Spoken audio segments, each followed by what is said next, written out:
Hello, everybody. Thank you for joining us in this very special workshop. And I have a great pleasure to introduce you my friend, Meral Tosun. And Meral will talk about three divisors coming from triple Quivers. Thank you, Meral. Thank you. I would like to start by thanking the organizers and also scientific committee to do all these works and also to invite me. I would like to speak about triple quivers and coming from the rational singularities. Now I will share my PDF and then I will not see myself anymore and I will speak by myself. And triple quivers and linear free divisors are related with a subject that we call root systems. So I will start first to define what a root system. We take an Euclidean space with a symmetric bilinear form, and we define an orthogonal reflection on V, on our space. And this orthogonal reflection will define the root system. So I would like that you pay attention to this. I forget two, I am sorry. Here, there were two. And this quotient. And root system is a subset, a finite subset of this space with symmetric form. It is not empty, and it generates all the space. It spans my vector space, and this set R I will call. It is stable by S alpha with the orthogonal reflection, and this is the. Hello, Meral. Could you put the full screen, please? Yes, of course. Thank you.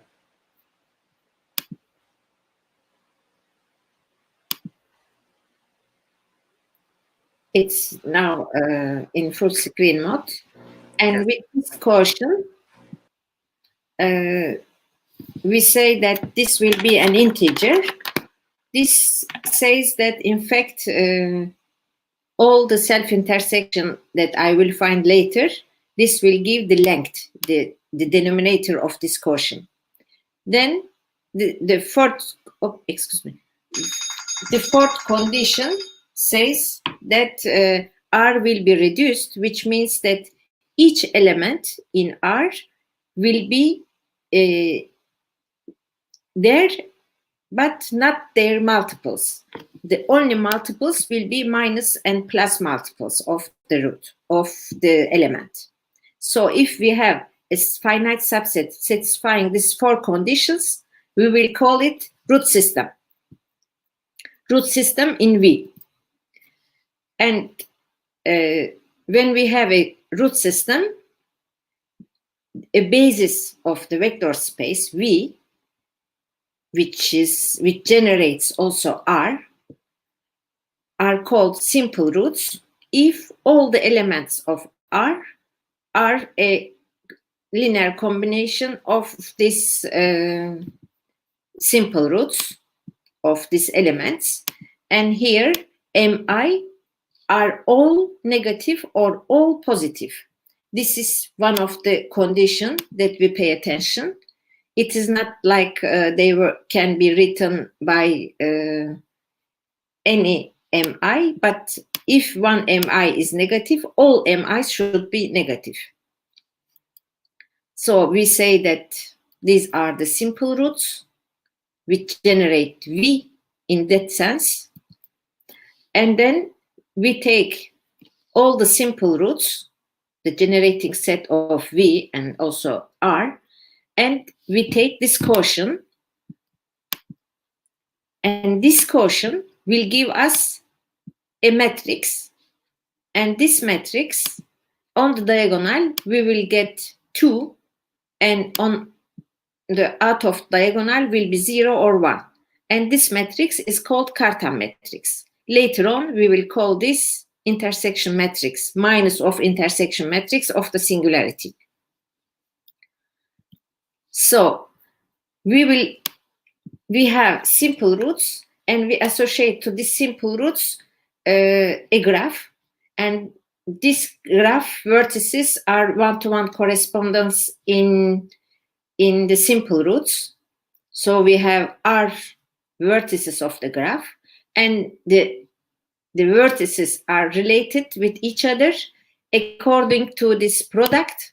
And when we see, which means that we are trying to see the angles between the simple roots, and these products can give 1, 2, or 3, and this 1, 2, 3 will give us how many edges we have between vertices, and this change our diagrams or our graphs. And these are the all graphs that we find, and all the graphs, which means all the root systems. And these root systems, as you see here, in an case, we have only one edges everywhere, and in the n case, that's true, E6, E7, and E8. In all others, we have more than one edges. So I am concentrated on these cases, and we call this ADE Dinkin diagrams. Just one simple edge between each vertices. And each root system, we know that it corresponds to a finite dimensional simple Lie algebra. This classification is obtained and made by Killing and Cartan. It is how they are related. When we have a finite dimensional complex Lie algebra, we define Cartan subalgebra of this algebra, and then we define dual of the Cartan subalgebra, the dual as a vector space, and then the elements of this dual algebra are the roots of the Lie algebra. So we can come to the root system. Here I try to define as an abstract root system in a Euclidean space, but we can also get the root system definition from the Lie algebra by defining the dual of Cartan subalgebra. In fact, this is the composition of, it gives the composition of Lie algebra. And how these are related with singularities, we have a normal surface singularity embedded in Cn. Dimension of x is 2, and we take the resolution, minimal resolution of x, and we denote by E, I didn't write here, the exceptional fiber, and the gamma, the dual graph. We call that this normal surface has a rational singularity if the geometric genus is 0, which means geometric genus of the surface doesn't change. Yesterday, we learned this in the talk by Thomas Laszlo. So this definition, or this condition, the geometric genus condition, implies 3 things. And these 3 things obtained by Artin in 1966. When we have a minimal resolution, we define a divisor, and this divisor should satisfy the negativity conditions with each vertex or each irreducible component of the exceptional fiber. And we have Laufer algorithm to compute this Artin divisor. Also, we can compute all positive divisors with the same algorithm. So, for all divisors satisfying this condition, we have one smallest divisor, and this smallest divisor, we call it Artin divisor. And this Artin divisor tells a lot of things. And among this a lot of things, we know that arithmetic genus of this divisor is 0. Arithmetic genus formula is this one. In fact, I said there are many divisors, and all positive divisors supported on E, they have a arithmetic genus defined by this formula, and Artin result says that arithmetic genus of each divisor is not without this condition. In fact, any divisor satisfy the negativity condition, which means it is 0 or negative, and only Artin divisors satisfy that arithmetic genus is 0. And Artin divisor gives one more important information about the singularity, is that the multiplicity of the singularity is given by the self-intersection of this divisor.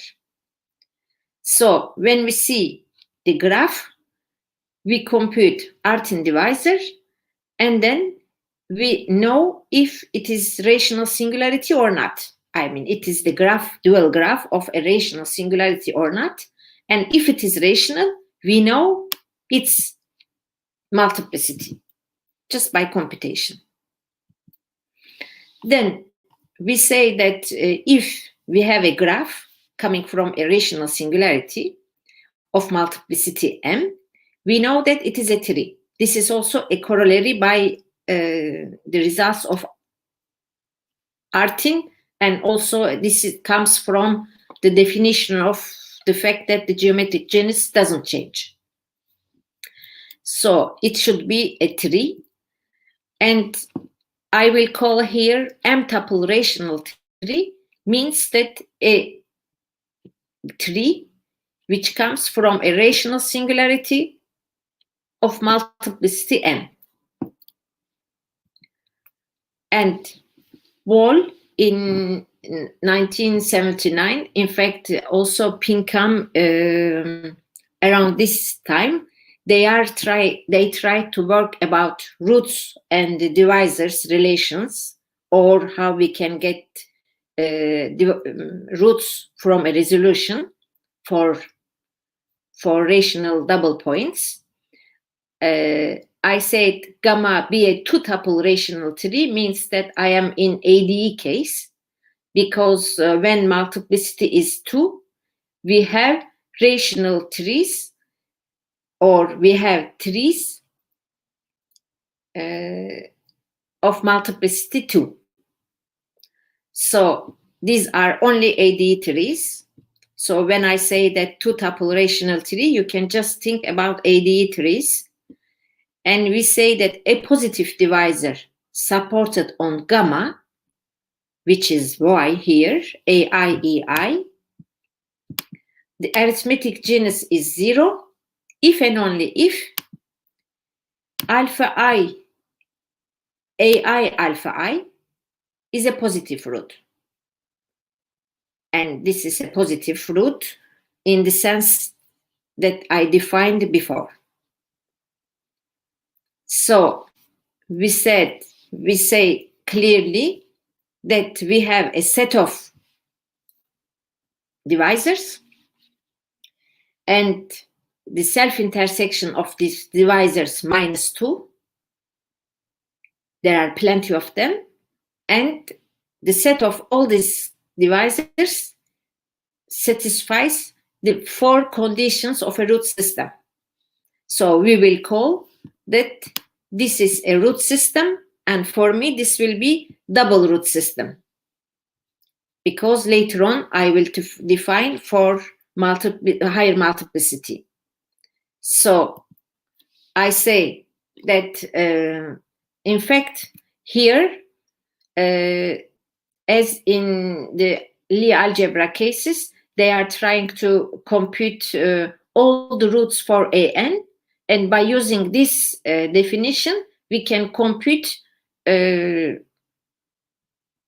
we can compute geometrically without using any Cartan subalgebra details. Then we say that we know that if we have a rational tree of multiplicity m, each subtree of this tree is a rational first, and multiplicity is either m or smaller. This is also coming from Artin results. Any subtree of a rational tree is a rational tree.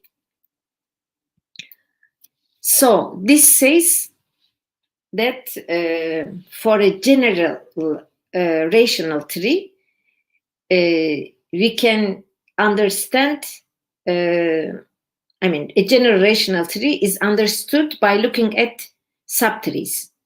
How we do it? We take out all the vertices with weight greater or equal to 3, which means that we take out all these things and we get a disjoint union of some configurations, and this configuration are ADE trees, because we said that each subtree will be rational. So we know also from Marx-Spivakowski that we cannot glue two rational double point tree or two ADE trees by a vertex of weight 3 or more as we want. We have a condition, we have a bound on it. We say that valency of each vertex should be smaller or equal to the weight plus 1. If we take out this 1 here, we get minimal singularities, or the rational singularities with reduced fundamental cycle or reduced Artin divisor. So this gives another another property of a rational tree. With these conditions, until here, what we get, we can classify all rational trees or all rational singularities. And now I want to concentrate myself on in the case of multiplicity tree. In this case, we know that the self-intersection is -3 of Artin divisor. Z denotes the Artin divisor. So gamma will be a rational triple tree. When gamma is the rational triple tree, we have only one vertex with weight 3. And when we take out this vertex, we get ADE graphs. And the coefficient in the Artin divisor of this vertex is always 1. Let's see one example, or no, all the examples, all the trees satisfying these conditions. You will see that there is these black dots are -3 curves. If you take out -3 curves, you will see that we have only rational double singularities, means ADE singularities. And you see that -3 curve is related has 3 valency, and here 2, and here 1.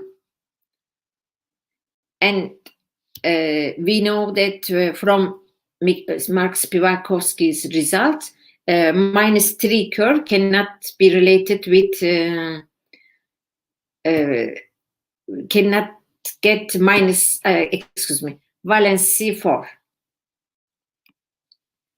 So this is just to say that coefficient in the vertex of the vertex in the Artin divisor is a restriction coming from the arithmetic genus formula. So we have 9 types of rational triple trees. In ADE case, we have 5 types. 5 rational double trees. that we call ADE. But for triple trees, we have 5, and I have also quadruple and quintuple rational singularities classification at hand. But here I will give you only this 9 graphs. And we define a new root system associated to this rational triple tree by using geometric definition of the roots of Wall and Pinkham. And we say that if we take all the positive divisors or negative divisors, I mean all the divisors having a self-intersection -2 and or -3. And this will give us a triple root system, means that I have the 4 conditions that I defined at the beginning, plus I told you that this quotient will be important. This quotient is integer, plus this quotient will be integer, because the length of each root will change. In the case of ADE trees, each root was length 2. So this condition were sufficient. And in triple case, we need one more condition to say that it is a root system. In fact, this is an artificial root system or abstract root system. It is not really, it is a bit more than what is called root system. That's why we call triple root system. And when we have a graph, this is a rational triple graph. Here is -3 curve, this black dot. And you see that it looks like E7. And here we separate 2 types of roots. The positive divisors having self-intersection -2. This means that A0, which means the coefficient in the Artin divisor of this graph is 0. The small A0, A1, A2, A3 are the coefficients in the Artin divisor of the graph, not in Y, in fact. But whenever A0 in a divisor is 0, we get -2, and whenever it is plus or -1, we said only it can be +1 or -1. In this case, we get -3 roots. And if we have a triple root system, which means if we have a triple graph, each root will be smaller or equal to the Artin divisor of the graph. So you heard about the highest root in the root system. If you are doing Lie algebra, here the highest root is Artin divisor. In ADE case, also in RTP case, in the triple case. And let's call a gamma 0 the classical ADE graph. If we have the underlying diagram, when I say underlying diagram, I mean like here. You know, and if I put, instead of this -3, if I put 2, I get an ADE graph. So underlying in that sense. Excuse me. Yes. Now I said, I will say underlying diagram. I will call it gamma 0 of gamma. If it is ADE graph, the rational triple roots or triple roots are a subset of double roots, what is obtained already in ADE case. And if the coefficient is 1 in the Artin divisor, which means we have roots with y -3, the self-intersection of y is -3. In that case, the two root systems becomes equal. This is true only when the underlying diagram is ADE. So this gives a hope to say that R gamma has something, it has a good structure. Then we take the previous example. This is E7. And if I put this black dot, here I put black square, in the first vertices, instead of first vertices, I will call E7 1. If I put in the second I replace E2 by this black square, I will call E7 2. And it continues in this way. E7 1, E7 2, E7 3, E7 4, according to the place of this black square. Each time I obtain a triple graph. So each time I can construct rational triple root system. And this is the relation between the root systems that we obtain. In fact, here I had to put inclusion arrow, but I couldn't succeed, I think. I don't remember how I did this. I was thinking that I am doing inclusion. That's why I wrote inclusion here. So each arrow will be inclusion. And here you will see that at some point we get the same roots. Triple roots and the double roots coincide. So with the same graph, just to not change, I don't change each time because we can understand on E7 case and everything will be the same for 9 types of rational triple graphs. When we have an ADE singularity or ADE Lie algebra, we know how to obtain all the roots and the number of roots. It is written in Bourbaki books in details. And here we try to do the same thing. And we found that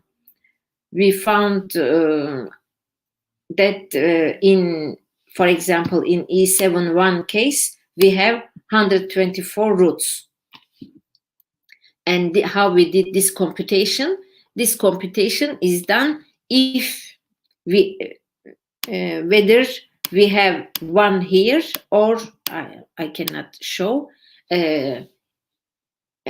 depending on the coefficient of the triple vertex in Artin divisor.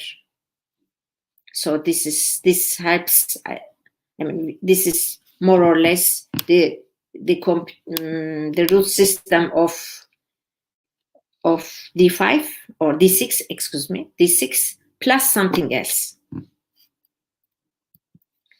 And then this one is a DN5. We call it DN5 after Theorem because the rational triple singularities are classified first by Artin and Theorem.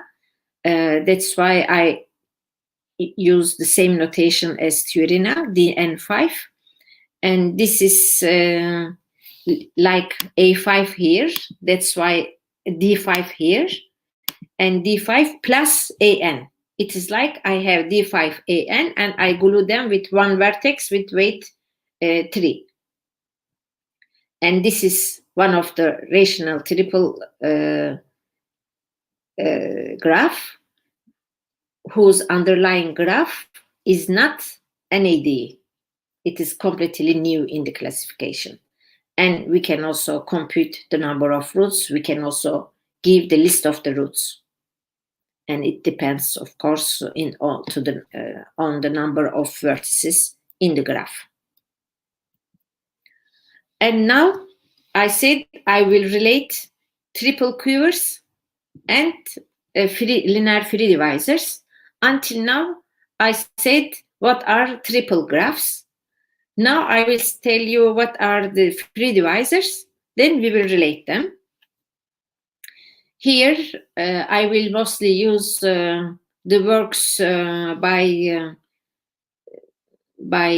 David Mont, Schultz, Granger, and there are a few more, but I don't remember now all the. It's not written the names here, but you will see in the next pages.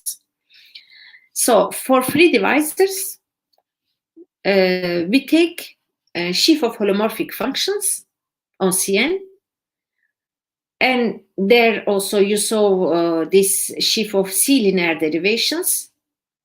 This we saw 2 days ago in a talk. And also sheaf of C-linear derivations means that I have a free module of rank n because it's generated by these derivations. So I have there as a free module. Then I take a hypersurface. It is defined by a holomorphic function here, h. I assume that h is reduced. And Saito says that we have a sheaf of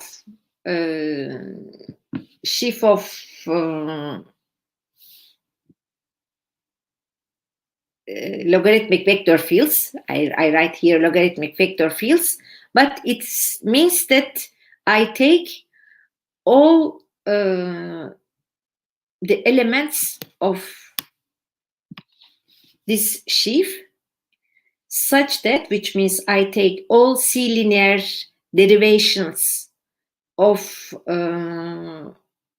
there such that this vector field is tangent to D at the regular point of D.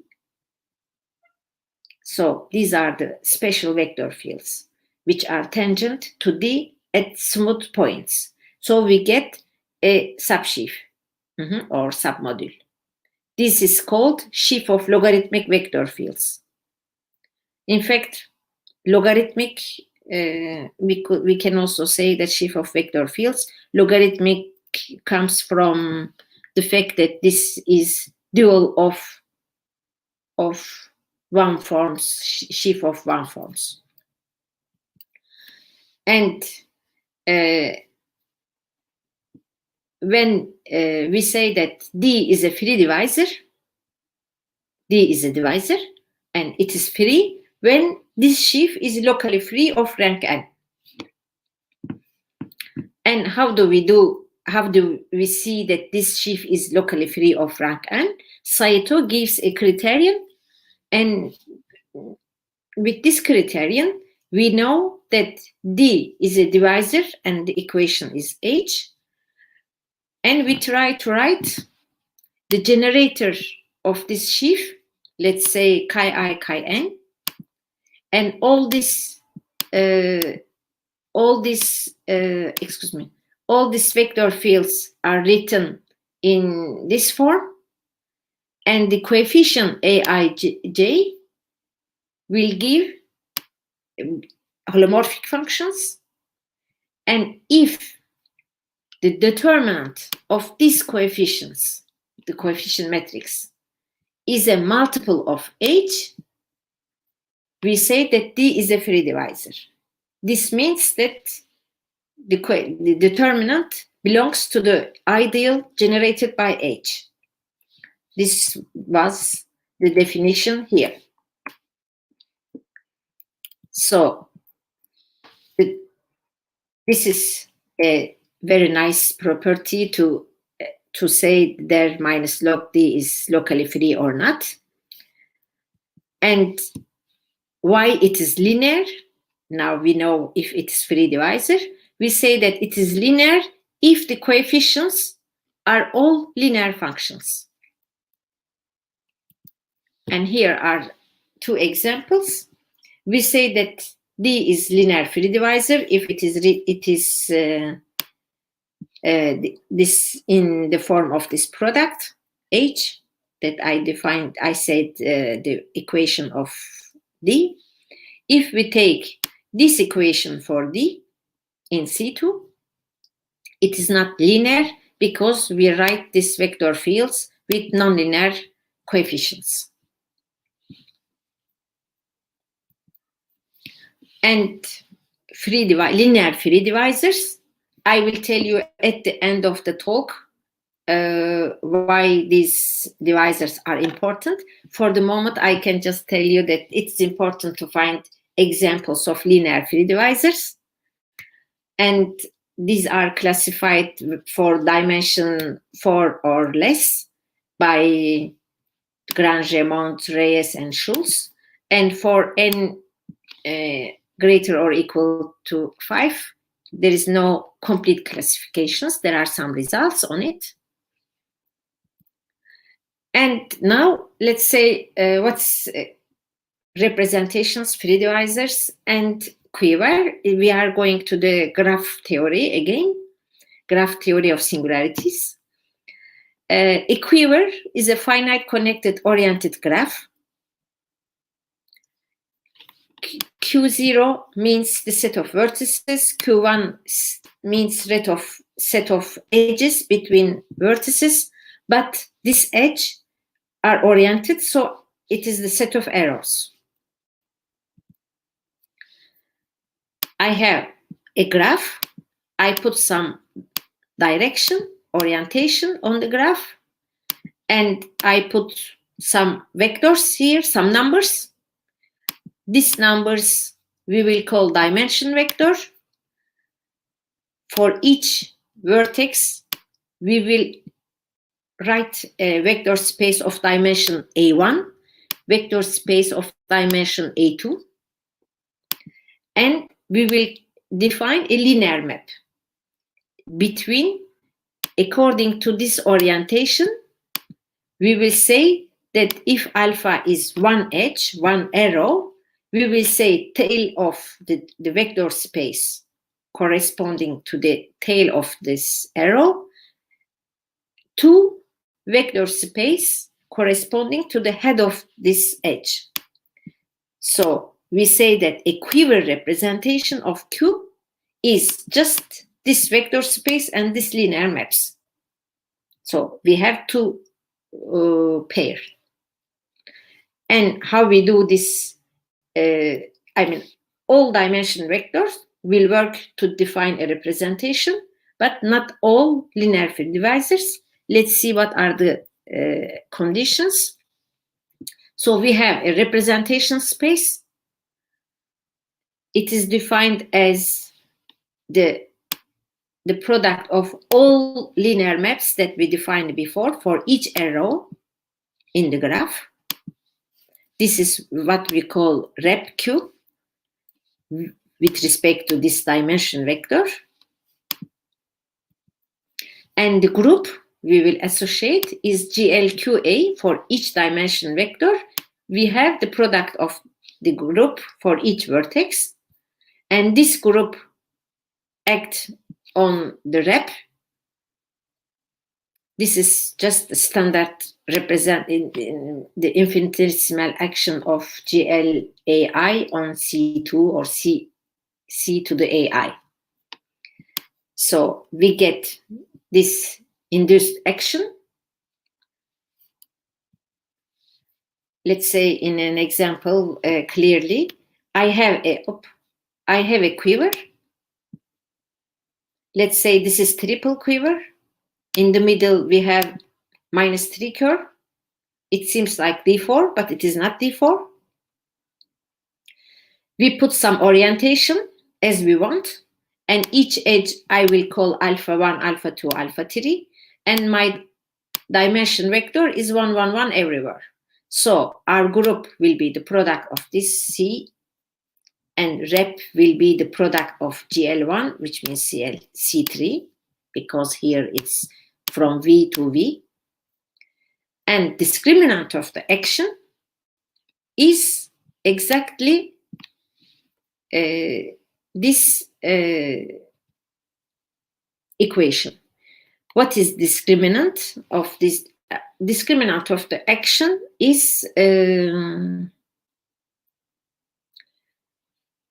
I say that to say a D is free divisor, we look for the coefficient matrix. In fact, this is the determinant of the matrix, of the corresponding matrix.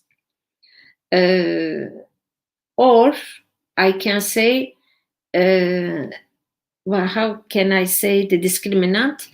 The discriminant of the action means that we have vector fields, and these vector fields fails to span C3, the tangent space of C3. These are the set of points. And this equation gives set of points where our vector fields doesn't span three-dimensional vector space.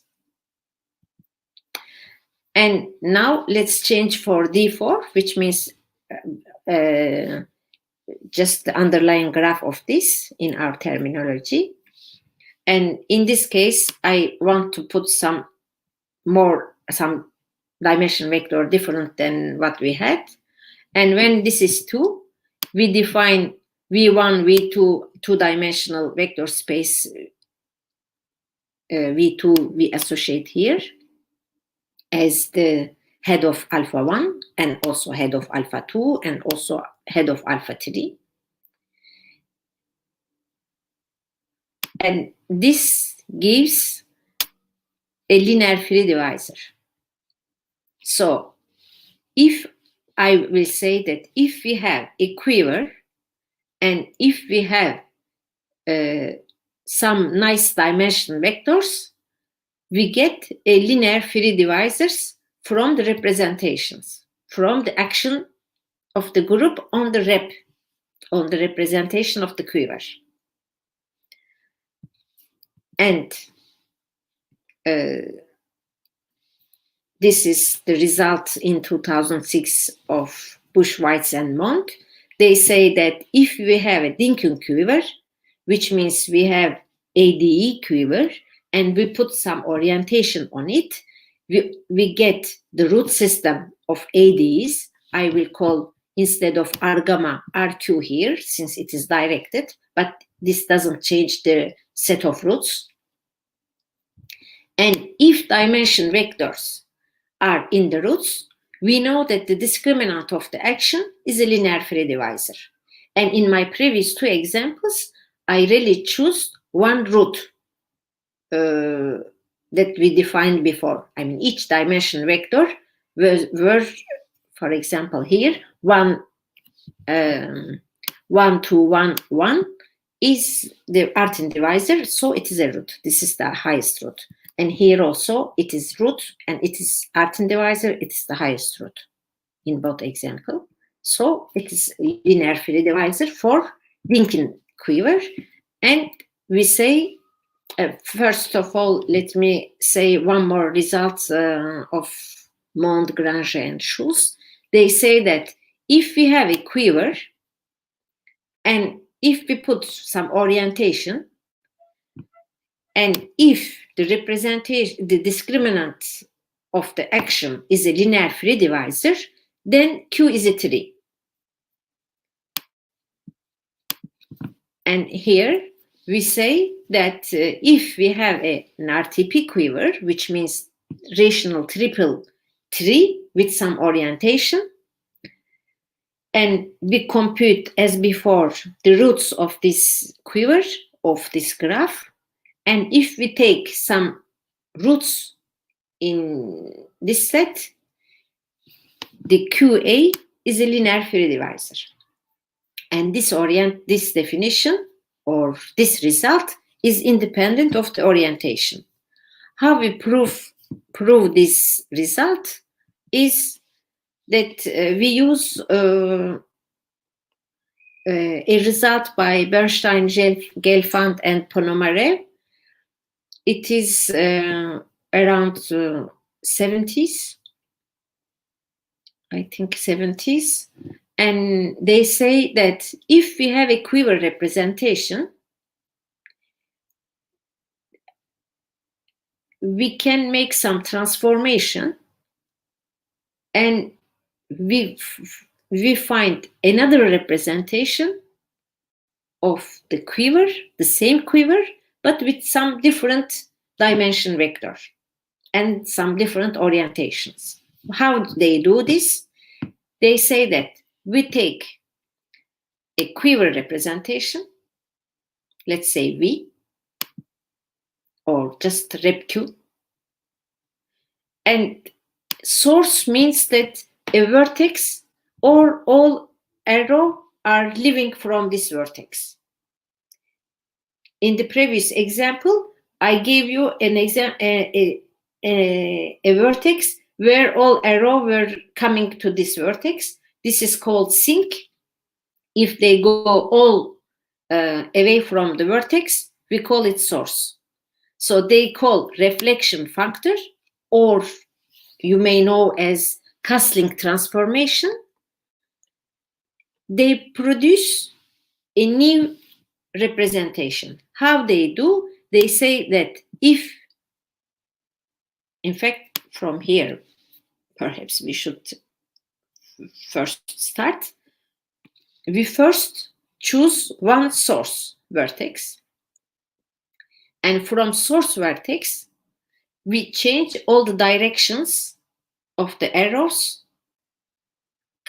living from source. They come to source, and we change dimension vectors in this way. Just a small change on the dimensions, but a suitable change. And they say that we can produce another representations of the same quiver or from the same quiver.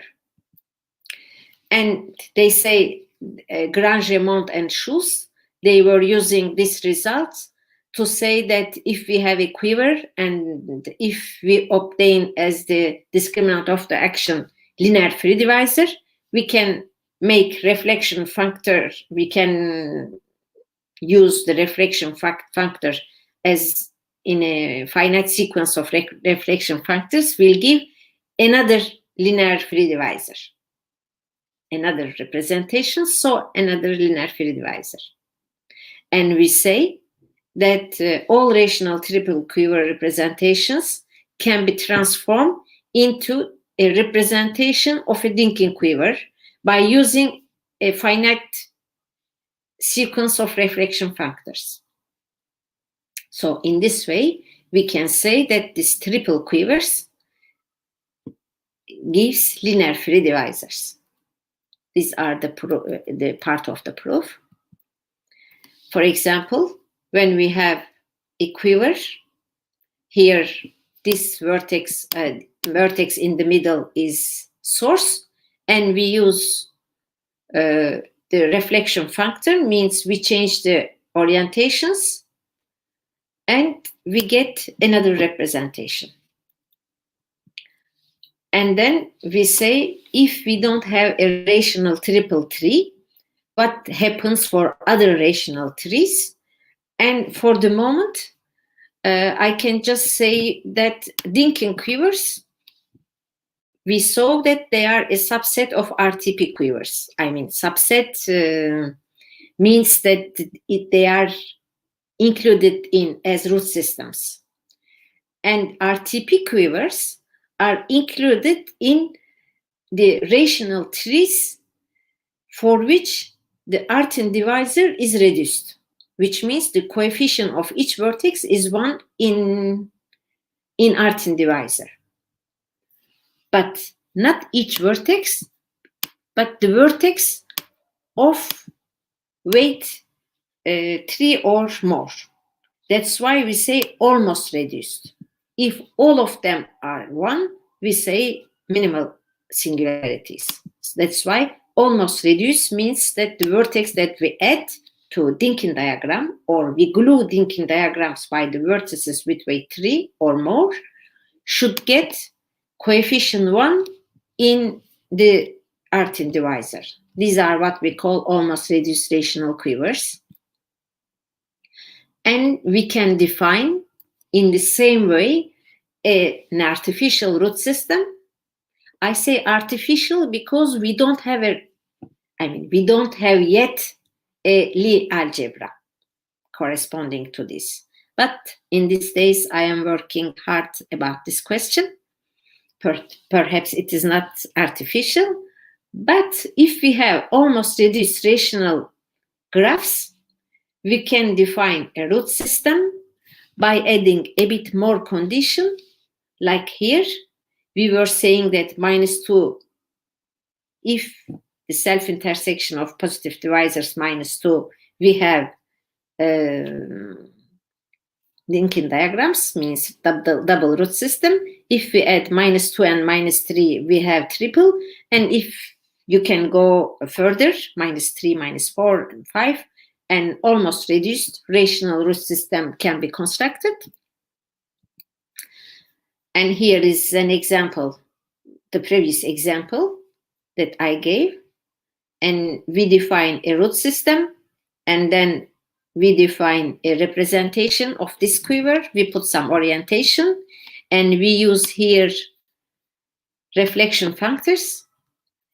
I put in colors because we do each time different series of transformation. There are 3 kind of. And then we transform our Q with Q prime. And here you see that this coefficients are 1, and the multiplicity of this graph or this rational singularity is depends on the weights of the vertices. So, and these are almost reduced, and we continue with the reflection factors. At the end, we obtain a subquiver, which is D4 here, and in the middle of the graph. I am sorry, I cannot select it. And this we know that D4 is a linear free divisor. D4 gives a linear free divisor. So we can go back and we say that our almost reduced quiver gives a linear free divisor too. And this is observation because we couldn't prove in a general way. We know from the examples only. That's why I put observation. Perhaps it is a conjecture. It is something to prove that if we have a Q which is almost reduced rational quiver, and if A is a root that we defined as 2 pages before, we can obtain a linear free divisor. This is something to prove in general graphs. And why linear free divisors are important? Because logarithmic comparison theorem is important, and logarithmic comparison theorem needs linear free divisors to be true. When we have logarithmic comparison theorem is this theorem, and this theorem says that the complex of logarithmic differential forms can be computed by the cohomology of the complement of free divisor. So this D should be free divisor to have this theorem correct. And this is the end of my talk. Thank you very much for your attention. And if you have questions. Thank you very much, Meral. Thank you for this pleasant talk. And let's check. There are some questions. Just one moment.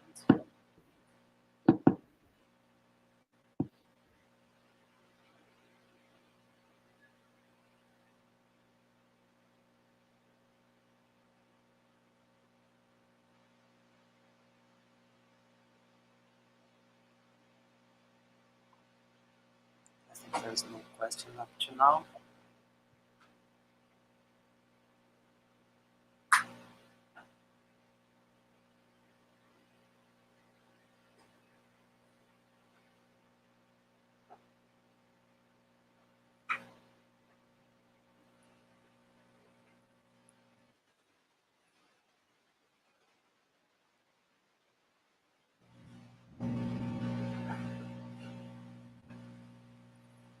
So I think that we don't have questions. So on behalf of all the participants, I'd like to thank you, Meral. Thank you very much Thank you very much. for Thank you talking. for everybody. Bye-bye. Bye-bye. Thank you.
Hello everyone, I'm Osamu Saeki from Japan. It's at night, but we are fine. So I would like to introduce Dr. Kenta Hayano from Keio University. Well, maybe you know that he's one of the very active topologists in Japan. Hi Kenta, how are you? Good. Okay. So now he's going to talk about stability of non-proper functions. Okay, so please start. Thank you for introducing me. And first of all, I'd like to thank organizers of the workshop for holding this workshop and inviting me to as a speaker. So, okay. Here is the title of this talk. Today, I would like to discuss stability of non-proper functions. So, the definition of properness is here. As you know, for smooth map F, F is proper if the preimage of a compact set in P is compact.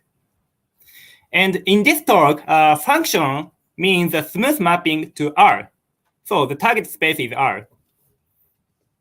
Okay. Let me start with introducing several notations which will be used in this talk. So first, let C infinity NP be the set of smooth mappings from N to P. And for this set, we end up with Whitney C infinity topology in this talk. And let this N be the set of self-diffeomorphisms of N, which is a subset of this set. And since this is a subset of C infinity and N, we can end out this set with the relative topology. Next, for the smooth map F, let sigma F be the set of critical points, defined like this. And also let delta F, let delta F be the set of critical values of F. That is, it is a discriminant of F. We also deal with sections of vector bundles over N manifolds. And let gamma E be the set of sections of E vector bundle over N. And for a finite set F in the base space, let gamma ES be the set of germs of sections of E. So these are notations we will use in this talk. Let me next introduce various notions of stabilities. There are 4 stabilities which will be discussed in this talk. The first one is ordinal stability. Smooth map F is stable if it satisfies the following condition. There exists a neighborhood of F and also just a map from this neighborhood to this product, diff N times diff P, such that for any G in this neighborhood, this composition is equal to F. So in other words, F is stable if there exists a neighborhood of F such that any map in this neighborhood is A equivalent to F. So this is the definition of stability. And there's another notion of stability, which is similar to ordinal stability. The only difference is here. Sorry.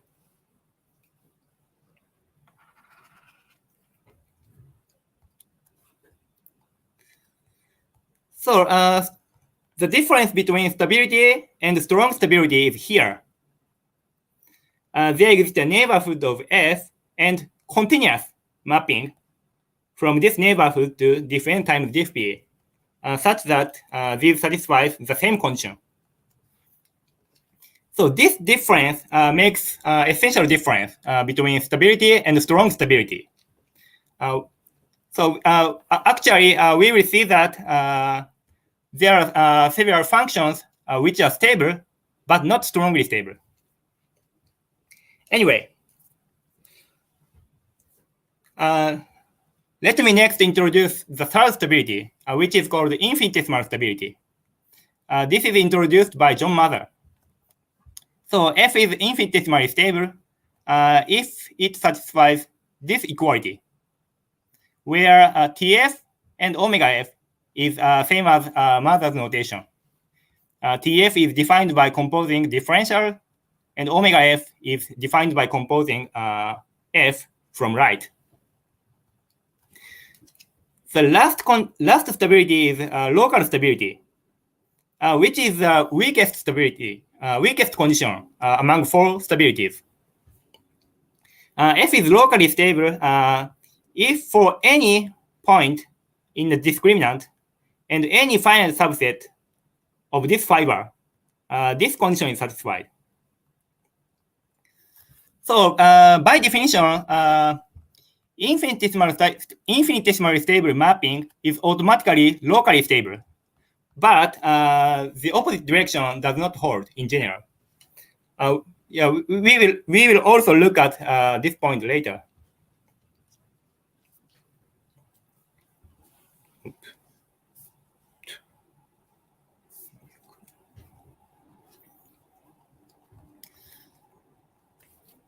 So let me next review results on stability of proper mappings. So first result is due to Mather. If F is proper, then all the stabilities are equivalent. All the four stabilities I explained before are equivalent. And also, the second result is also due to Mather, which is the following. In general, it is relatively easy to check local stability. Actually, local stability of F is equivalent to transversality of some jet extension of F. For example, if F is a smooth function on N, then it is locally stable if and only if F is most function. That is, F satisfies following two conditions. Any critical point is non-degenerate. Determinant of Hessian matrix is not equal to 0. And also, the restriction of F on the critical point set is injective. In this talk, we call a function satisfying these two conditions a most function. And it is known that a function F is locally stable if and only if F is most function. So since we can relatively easy to check these two conditions for F, it is easy to check local stability of a function. And since for proper function, local stability and stability is equivalent, so we can conclude that it is easy to check stability of proper mappings. However, it is in general difficult to check given map is stable or not when given map is not proper. So we would like to consider the following problem, which is a motivating problem of our study. So this is the first motivating problem.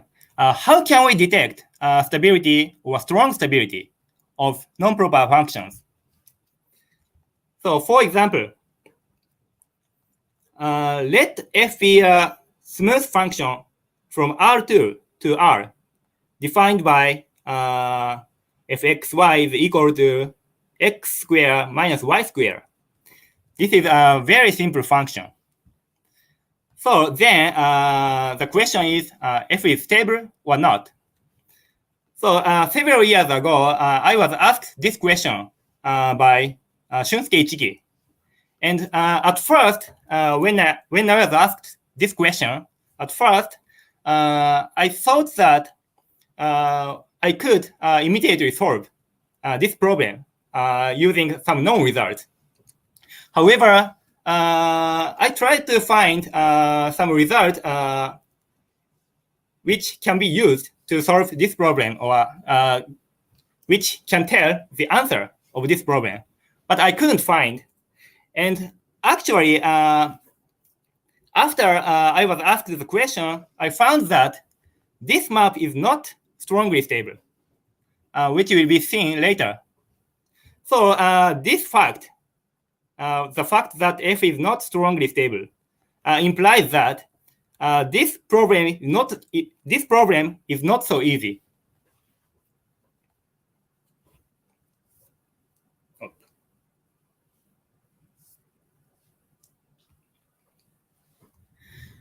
Let me give several remarks on this problem. First, in this problem, we focus on stability and strong stability. So how about infinitesimal stability or local stability? It is known that this stability can be checked easily, relatively easy. Actually, as I said, local stability is easy to check. And furthermore, it was shown by Mather that F is infinitesimally stable if and only if F is locally stable and this restriction is proper. Since both of these two conditions are easy to check, so infinitesimal stability is easily checked, even for non-proper mappings. However, it is in general difficult to check strong stability or stability.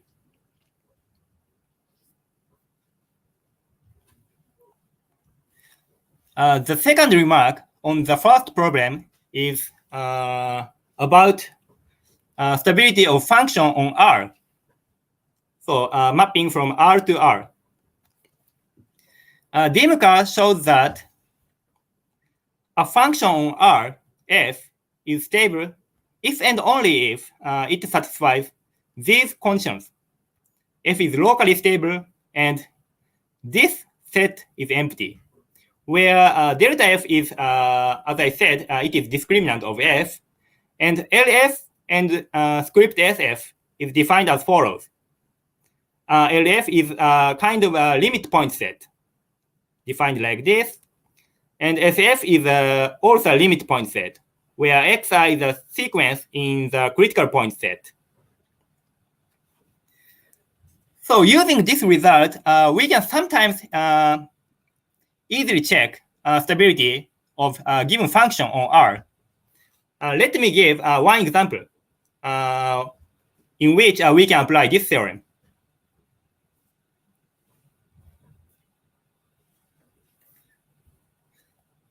Let's consider this function. Fx is defined by exponential of x times sine x.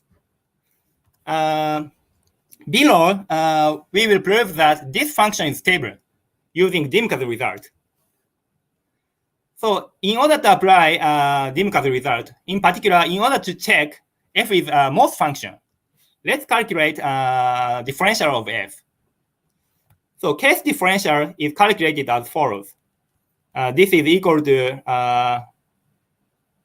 this exponent and exponential of x and sine of this one. So using this calculation, we can easily check the following. First, sigma f is equal to this set. In particular, this is discrete. And also, this function is most function. That is, the restriction of f on the critical point set is injective. And also, for any critical point, the second derivative is not zero. This is equivalent to the fact that the condition that Hessian is not equal to zero in this case. So in any case, f is a most function. Moreover, we can also easily determine these subsets.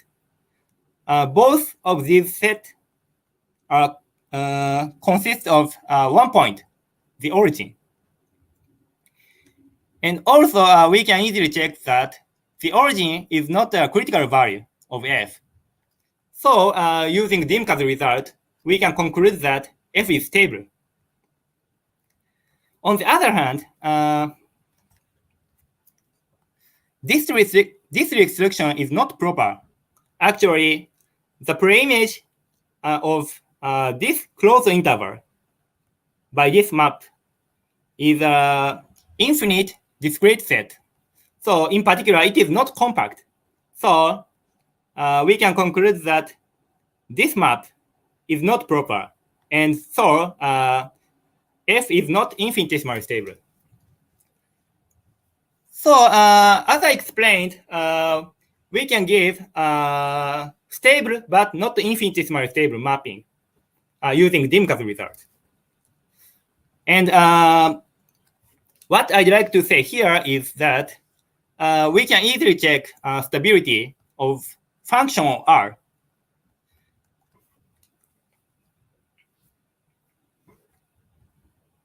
Okay, let me next explain the second motivating problem, which is as follows. How are the four stabilities related for non-proper functions? In particular, whether or not strong stability implies infinitesimal stability. This is the second motivating problem. So here is a remark on problem 2, the second problem. In this problem, we focus on this implication. And let me explain the other implications. First, it is obvious by definition that strong stability implies stability. It is obvious by definition. And the following two facts are shown by John Mather. First, stability implies local stability. And also, as I explained, f is infinitesimally stable if and only if f is locally stable and this restriction is proper. So in particular, infinitesimal stability implies local stability.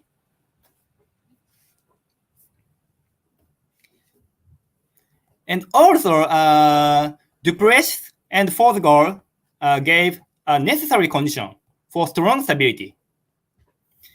If f is strongly stable, then f is Kaji-proper. Here is the definition of Kaji-properness. F is Kaji-proper if there is a neighborhood V of the discriminant of f such that the restriction on the preimage of V is proper.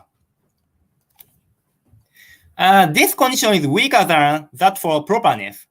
Actually, there exist Kaji-proper but not proper mappings. And also, here are other examples. Exponential x times sine x, which I gave before. And also, a function on R2 defined by x squared minus y squared is not Kaji-proper.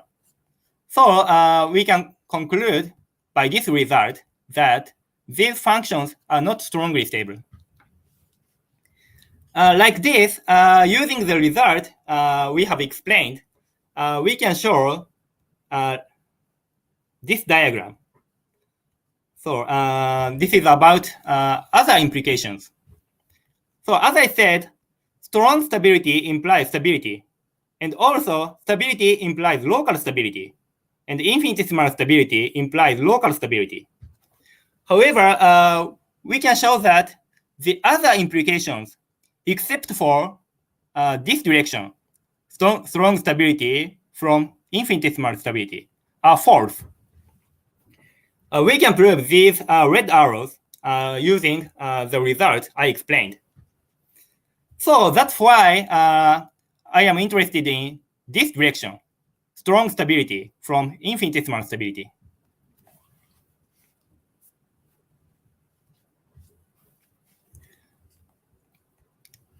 So the last remark is about the result of Dupress and Forziger, and they also gave necessary and sufficient condition for strongly and infinitesimal stability.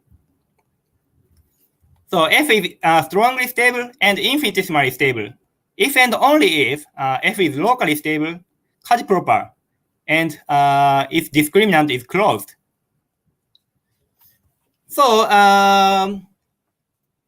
for some mappings, we can show that this map is strongly and infinitesimally stable. However, we have no reasonable condition implying only strong stability. Indeed, we cannot solve this problem 2, by using this result, since this condition implies both strong and infinitesimal stability.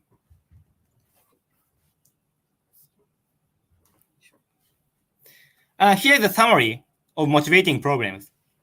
The first one is detecting stability or strong stability of non-proper functions. The second one is this implication, strong stability from infinitesimal stability.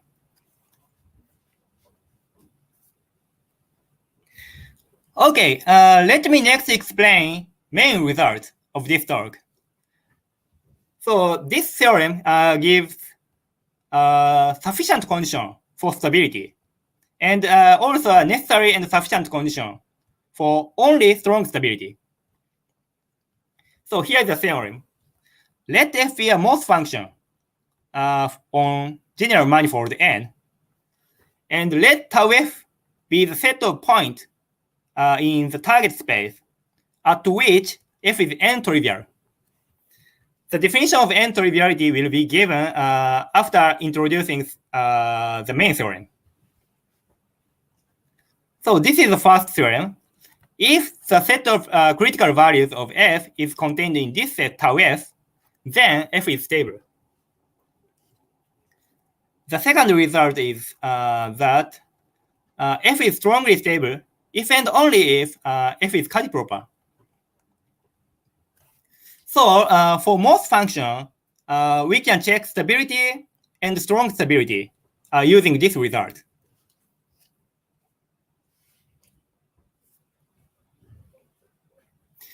So here are remarks on the main results. First, as we explained, F is strongly stable, then F is Cauchy proper. So Cauchy properness is necessary condition for strong stability for general manifold. So one direction of the second statement follows from this result due to Dupress and Forziger. And we indeed show the converse of this statement. Cauchy properness imply strong stability for most functions. The second remark concerns relation between our condition, this one, and Dymker's condition on function on R. So Dymker gave necessary and sufficient condition for stability of function on R. This is yes, this condition. And actually, this condition is equivalent to our condition, this one.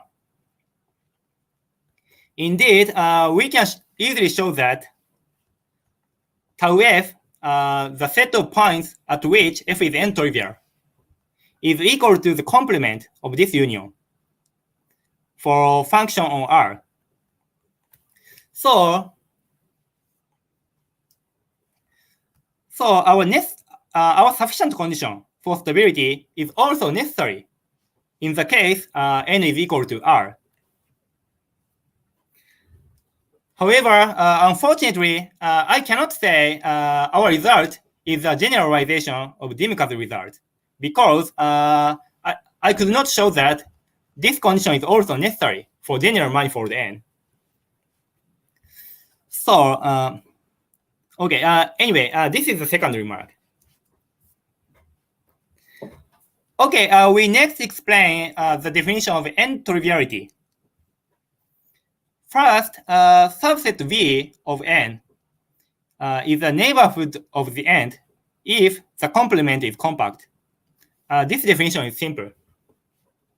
And with this definition understood, here is the definition of N-triviality. Let F be a mapping from N to P, general N and general P, and Y be a point in the target. Then F is N-trivial at Y if it satisfies the following conditions. For any compact subset K of N, there exists first a neighborhood of Y denoted by W and open neighborhood of the end denoted by V, such that V is contained in the complement of K, such that the following two conditions are satisfied. The first condition is the following. The intersection between fiber on Y and V contains no critical points of F. So from this condition, we can deduce that this subset of N is a submanifold of N by implicit function theorem. So the second condition makes sense. The second condition is as follows. There exists a diffeomorphism from this product to this subset such that the composition is the projection onto the second component. So this is the definition of N-triviality. And so this definition is rather complicated, and someone might not understand what this condition means. So let me give an example first. So here is the example of N-triviality. Let's consider the mapping from R2 to R. This is a function on R2 defined by x squared minus y squared. So we will prove that this function is N-trivial at the origin of R. Okay, let's check the condition for N-triviality. First, we have to take a neighborhood of Y denoted by W and open neighborhood of the end denoted by V. So for this mapping, we can take outside of sufficiently large disk as V, which is an open neighborhood of end, and which is a blue part in this figure, outside of sufficiently large disk. And also, as W, we can take a small interval containing 0. And the preimage is shown in this figure, red part. Then let's look at the intersection between blue part and red part, which coincides with F inverse W intersection V. Here, and here, and here, here. These parts are one parameter families of half lines. So we can take diffeomorphism from half line times the interval to this union, intersection. And after composing this map, F becomes just a projection. So we can conclude that F is N-trivial at 0. This is the origin of R.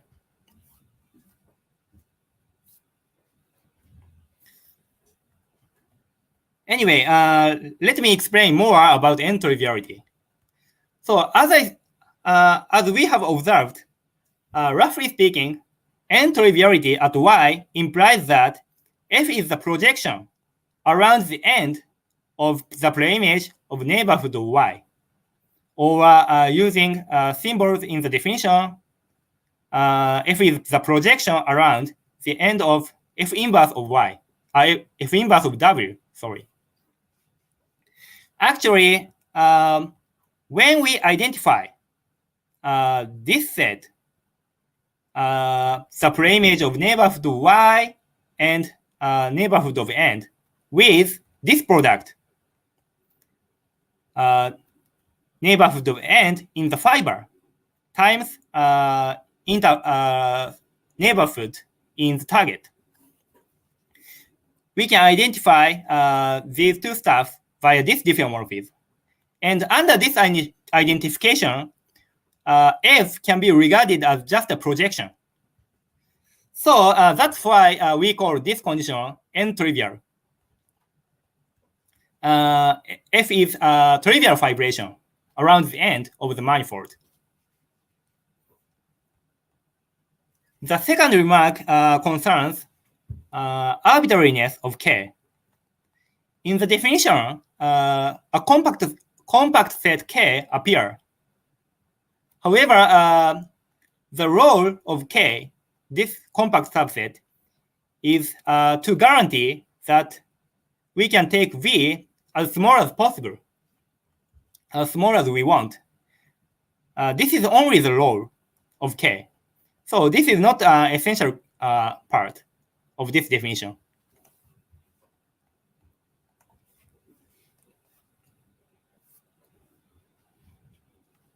So here is the main result, which is shown again.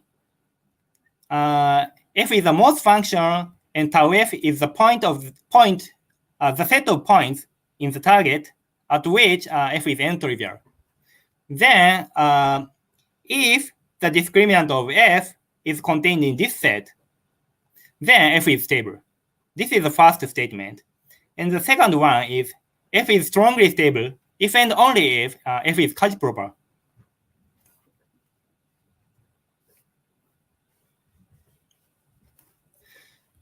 Okay, let me next explain applications of the result of the main theorem. The first application concerns detecting stability. Okay, here is an example. Let F be a function as before, that is, F is defined by x squared minus y squared. Then we can easily check that the discriminant is one-point set consisting of the origin. And as I checked, this origin is contained in this set. In other words, F is n-trivial at this set, at this point, 0. So using my result, we can conclude that this function is stable. So this answers the first problem. So in general, we can further show the following. Let F be a Morse and Nash function on Rn, and let nabla F be the gradient of F. And suppose that there does not exist a sequence in Rn without accumulation points such that this limit is equal to 0. Then F is stable. This is actually a generalization of this example. Indeed, for this map defined by x squared minus y squared, this gradient becomes a diffeomorphism. So this map automatically satisfies this condition. So this is generalization. And furthermore, we can further say some statement on stability of Nash function. Let F be a Nash function which is not necessarily locally stable, which is not necessarily Morse function. Then this corollary says that after a small linear perturbation, F becomes stable. precisely as follows. There exists a Lebesgue major zero set in Rn sigma such that for any point in the complement of sigma, the function defined like this, which is defined by perturbing f by this element, becomes stable.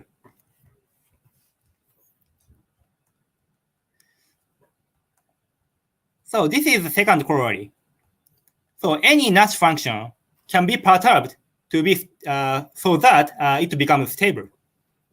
This is the second result, and the proof of this corollary relies on the first corollary. This one. And Ichike's result on transversality of generic linear perturbations of mappings. Anyway, using these results, we can show that any Nash function can be perturbed so that it becomes stable.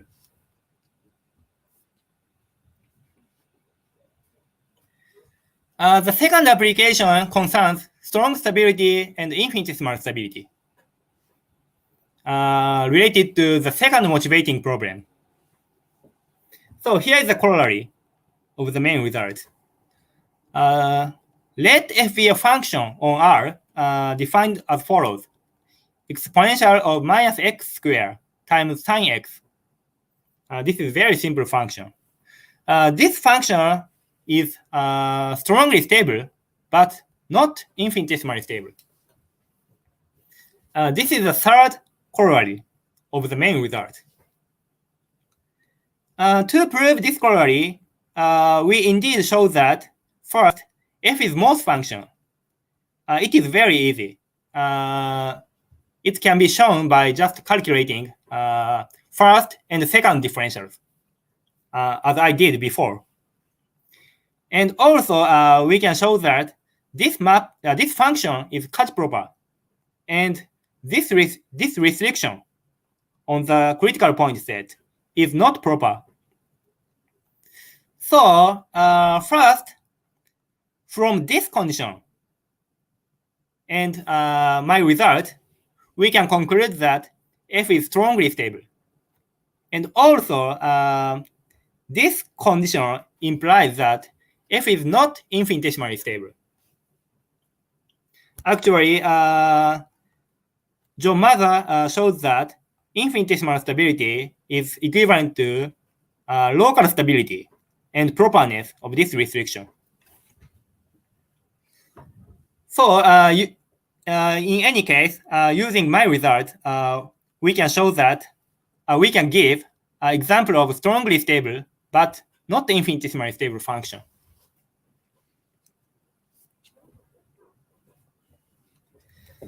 So in the rest of this talk, we will give several related topics concerning stability. So first topic concerns topological strong stability.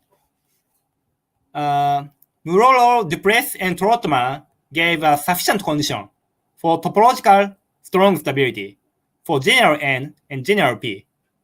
Here, topological means that we consider homeomorphisms instead of diffeomorphism.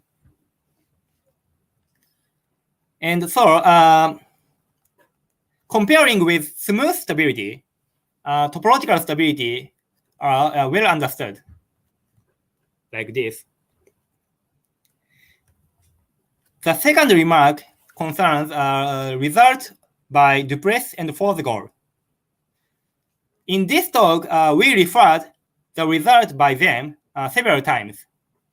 And they indeed studied stability under another topology other than Hoyt-Wien topology, which is denoted by tau v infinity. This topology is stronger than the Hoyt-Wien topology. And they indeed show the following elegant theorem due to Dupress and Forsgård. Under this topology, for the Cauchy-proper mapping, the following four stabilities are equivalent. Strong stability with respect to this topology and stability with respect to this topology, and so-called Cauchy infinitesimal stability, which we will not give the definition here, and which depends on the topology of the mapping space. Anyway, and local stability. These four stabilities are all equivalent for Cauchy proper mappings. This is the result of Dubreuil's fourth goal. So among four stabilities, strong stability, and Cauchy infinitesimal stability depends on the topology of mapping space. On the other hand, this local stability is precisely same as what I introduced. So in particular, this condition is independent of the choice of topology of mapping spaces. So for a Cauchy proper mapping, it is easy to check strong stability or kind of infinitesimal stability by checking local stability. So this is a result of Dubreuil's and fourth goal.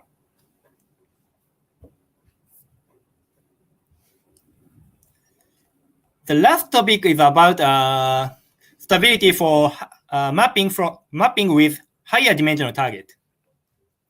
Actually, as far as I know, little is known about stability for mappings with higher dimensional target. Dimension P is greater than 1. For example, as far as I know, the following problem is still open. Whether or not there exists a non-proper stable mapping in this space. So non-proper stable mapping from R to R2. Of course, with respect to the Hoyton topology.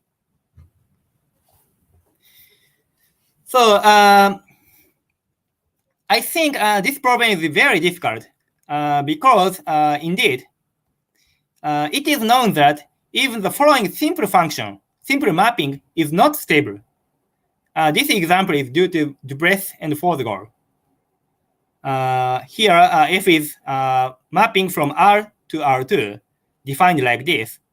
Fx is equal to exponential of x and 0. This is even embedding. Of course, this is embedding and in particular locally stable. And also Cauchy proper. But under the Hoyton topology, this is not stable. So I think this example illustrates that the difficulty of this problem. And so far, I have no idea for solving this problem. Anyway, so here is a summary of this talk.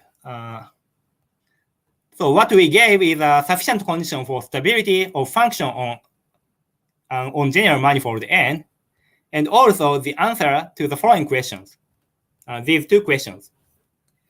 Okay, I stopped the talk. Thank you very much for your attention. Okay, Kenta, thank you very much for your talk.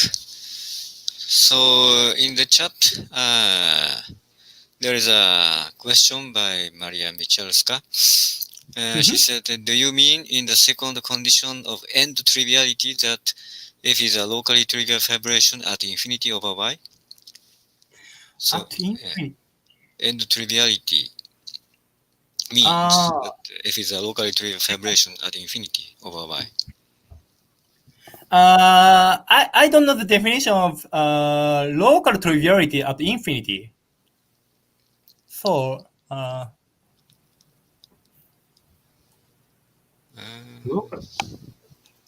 local triviality at sorry. I don't know the definition of locally trivial fibration at infinity. So sorry, I don't know the answer. But if you take off at infinity, is it okay? Locally trivial fibration over y outside of the compact set. Yes. Okay, there is another question by Raul. Have you considered density of stable maps in C infinity NP instead of C infinity sub PR and P? Actually, this problem was already considered by Dimker. And in his paper, Dimker shows that in mapping space, C infinity RR, stable mapping is not dense. And I think, I'm not totally sure, but I conjecture that the same statement holds for general N and P. But actually, yeah, I did not give a proof of this. But I believe that the Dimker statement also holds for general N and P.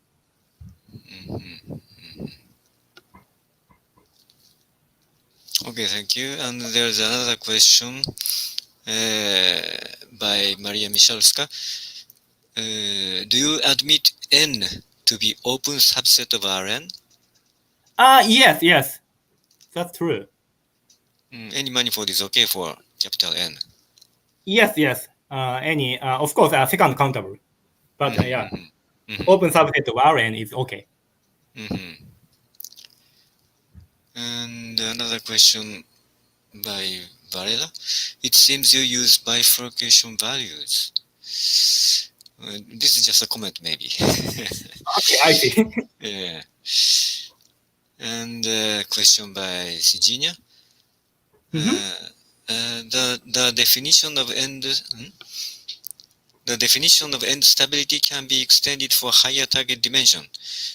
Could you comment on difficult to extend your result to that cases in strictly greater than P?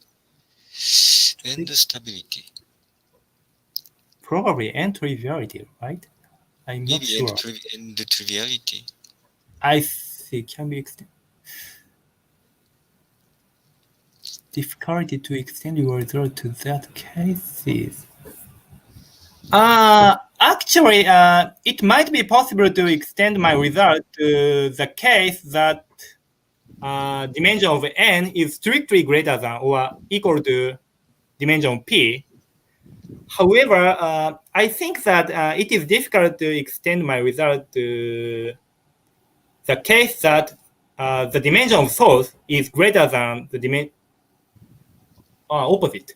The dimension of source is less than the dimension of target. But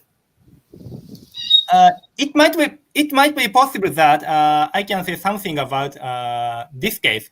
N is greater than P, but I'm not sure now. But anyway, the definition of end triviality is difficult to define when the source dimension is smaller than the target dimension. Actually, I give the definition of end triviality for general NP. For general NP, Yeah. Can I show the slide?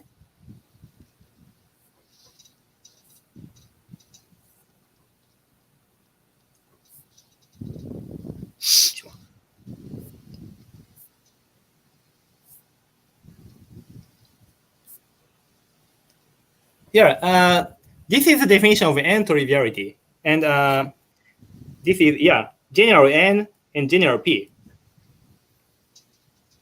These are not necessarily Rn or R.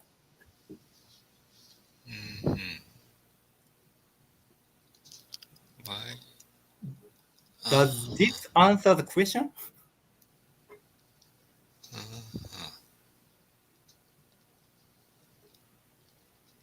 Yeah, okay, I think so. Yeah, thank you. Okay. So I have a question myself. Okay. In your talk, of course, the dimensions of the source and the target, they are very important.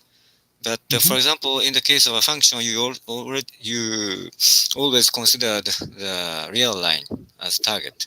But if you, for example, replace it by a circle, the result is the same or different? Yes, I'm sure that the result is same. Of course, we can define end triviality and Kaji properness, and the same result holds. Oh. Where is the result? Yeah. This one is whole. Yeah, just like this. The same. Yeah.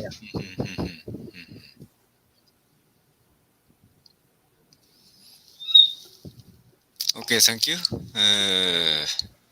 Thank you. No further questions? Okay, in that case, let's thank the speaker again. Thank you very much for a very nice talk. Thank you. Thank you also. Thank you for your attention. So I think it's time for web cafe, I think. So we will resume in 30 minutes or 40 minutes. I forgot. It's 11 p.m. 11 a.m. And we will resume at 11:40. So we still have 40 minutes. Yeah. So please proceed to the web coffee. Okay. Thank you very much.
Hi, everybody. Good morning, at least for people that live in Brazil.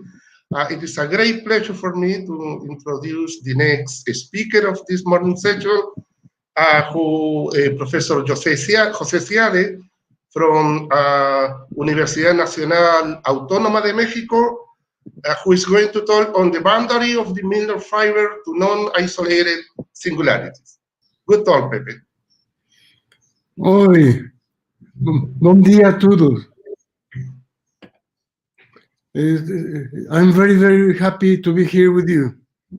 So I'm going to be speaking about the boundary of the Milnor fiber. It's a work which began with Aurelio Menegon's thesis long ago, some time ago, and it continues. I'm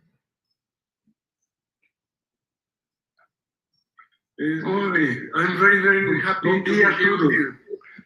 So I'm going to be... Okay. I'm very, very happy to be here with you. So I am going to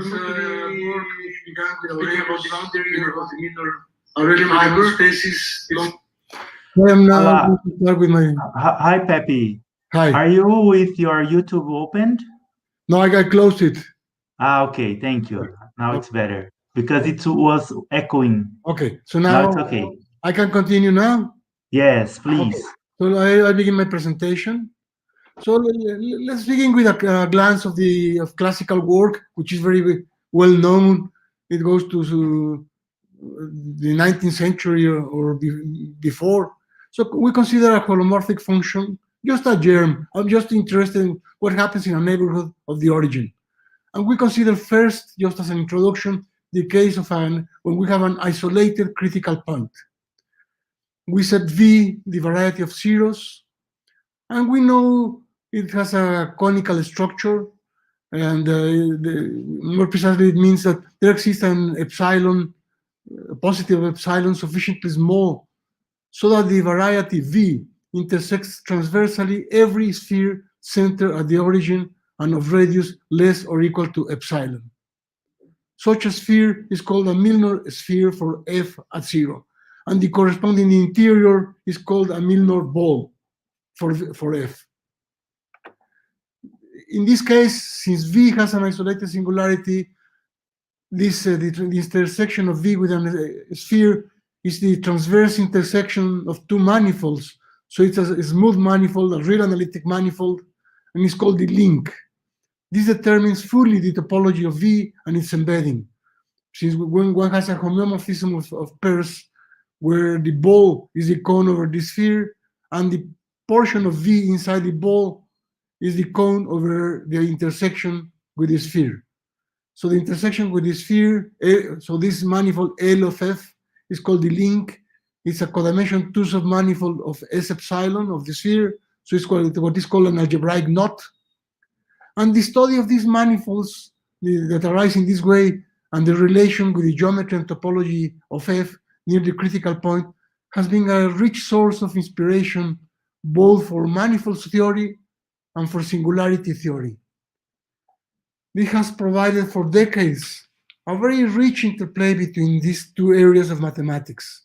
Let me give some classical examples. For n equals 1 and V is reducible, LV is an iterated torus knot determined by the corresponding Puiseux pairs. If V has several branches, then L of V has several components, one for each branch, and each one is an iterated torus knot. For n equals 2, LV is a Waldhausen manifold, also same as graph manifold, with negative definite intersection matrix. And LV is simply connected. Sorry, and it is known that if LV is simply connected, then 0 actually is a regular point. And a lot more is known about that theory. Just the case n equals 2 is an extremely rich and interesting theory. We already heard a talk yesterday about the topic, and it's an extremely interesting and rich subject. Now, for large n, it is known that every homotopy sphere, many things are known, I'm just giving some examples. Every homotopy sphere that bounds a parallelizable manifold is the link of a Fan-Briscoe singularity of the type set 0 to some power greater or equal to 1 plus set n to some power. All an must be greater than 1, otherwise there's no... Well, now, a key tool for proving this theorem, which is by the final statement, this statement was the culmination of partial results by Hirzebruch, Briscoe, Milnor, and so on. And a key tool in all those cases was using what today is known as the Milnor's vibration theorem, which in the particular case of the Fan-Briscoe singularities was known before. It was well known to Fan. He's the one who started with the vibration in that case. And that proved to be an essential tool for proving that every sphere that bounds a parallelizable manifold is the link of one such singularity. And the vibration theorem has been very, very rich and has given rise to many, many theories. I'll come back to this later. The Milnor vibration also determines an open book decomposition of the sphere with binding the link of the singularity, and the pages of the open book are the Milnor fibers. And this has been a milestone for manifold theory and for knots theory. The link also has a canonical contact structure, which is the terminology of open books. This contact structure is carried by the corresponding Milnor open book. And that is very important for contact geometry and for symplectic geometry and for other reasons. So these are just some examples of classical work. And also, since the diffeomorphism type of the link does not depend on the various choices, this means that every invariant of manifolds is an invariant of singularities. And that has been fundamental for the study and understanding of three manifold invariants, like Floer homology, Seiberg-Witten, and many other things. The point is that if we move away from this category,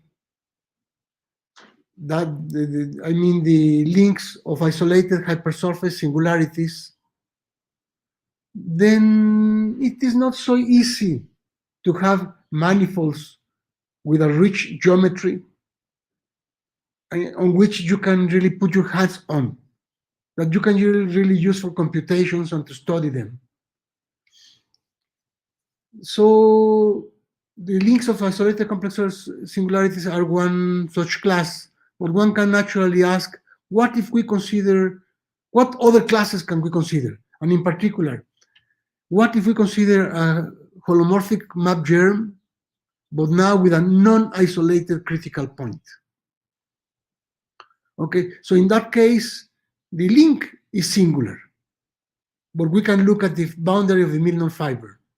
And recent work by Nemeti and Szilard, François Michel and Anne Pichon, and others has proved that in this setting, the boundaries of the Milnor fibers are a very interesting class of manifolds to look on. So now let me move to the Milnor vibration and enter into the subject. We said V equals the zero set of the function f. F is now a function with a possibly non-isolated critical point. We look at the link, which is intersection with a sphere, with a Milnor sphere, and we choose delta, positive delta, sufficiently small with respect to epsilon, such that every fiber over a point with norm less than delta is transversal to the corresponding Milnor sphere. We said d star delta is, well, d delta is the disk in C with radius delta. We remove the origin and consider the corresponding Milnor tube, which by definition is what is written there. The inverse image of the disk in C minus the origin, and we only look at the portion which sits within the Milnor ball. So here in the designs, we have a picture. Here's with an isolated singularity because it's easy to picture. We have one Milnor fiber, and then we have all the collection of Milnor fibers forms what is called a Milnor tube for Milnor fibers sufficiently close to the singular variety V. And then the Milnor vibration theorem can be stated as saying that we have a locally trivial vibration from the Milnor tube into the disk with projection map F. So the Milnor fibers can be regarded as being the local regular levels of the function. So we have a family of complex manifolds, Ft, the Milnor fibers, which are degenerating to the special fiber, F naught, which is the variety V. And a lot of interesting work has been done studying how this degeneration process takes place, how the non-critical level degenerates to the critical level.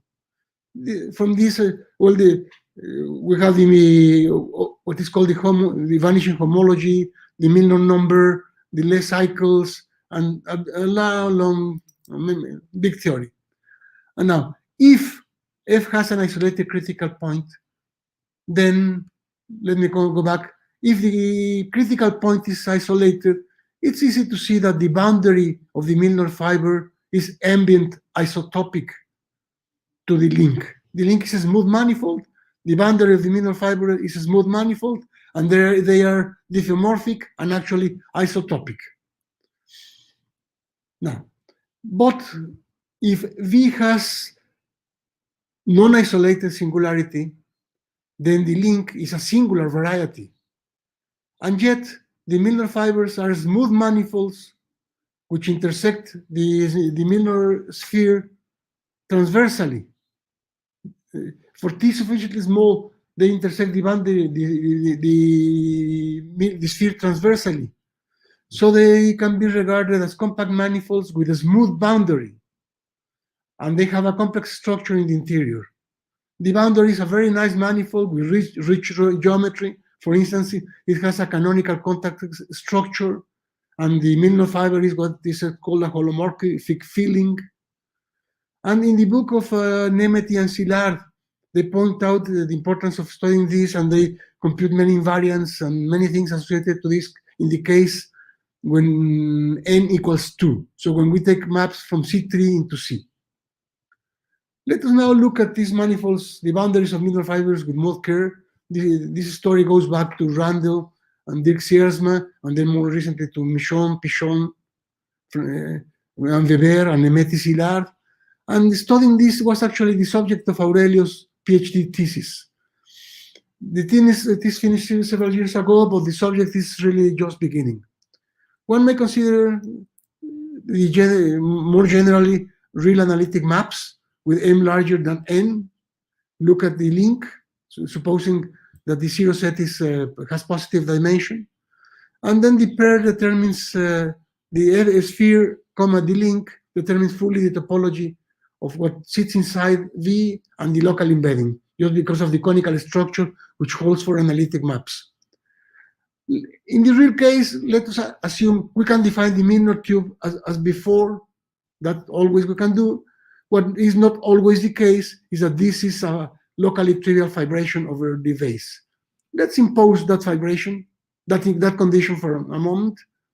I will actually speak about the complex case, but just let me give this in general. Then the Milnor fibers are, again, the local regular levels of H. These are compact manifolds with boundary.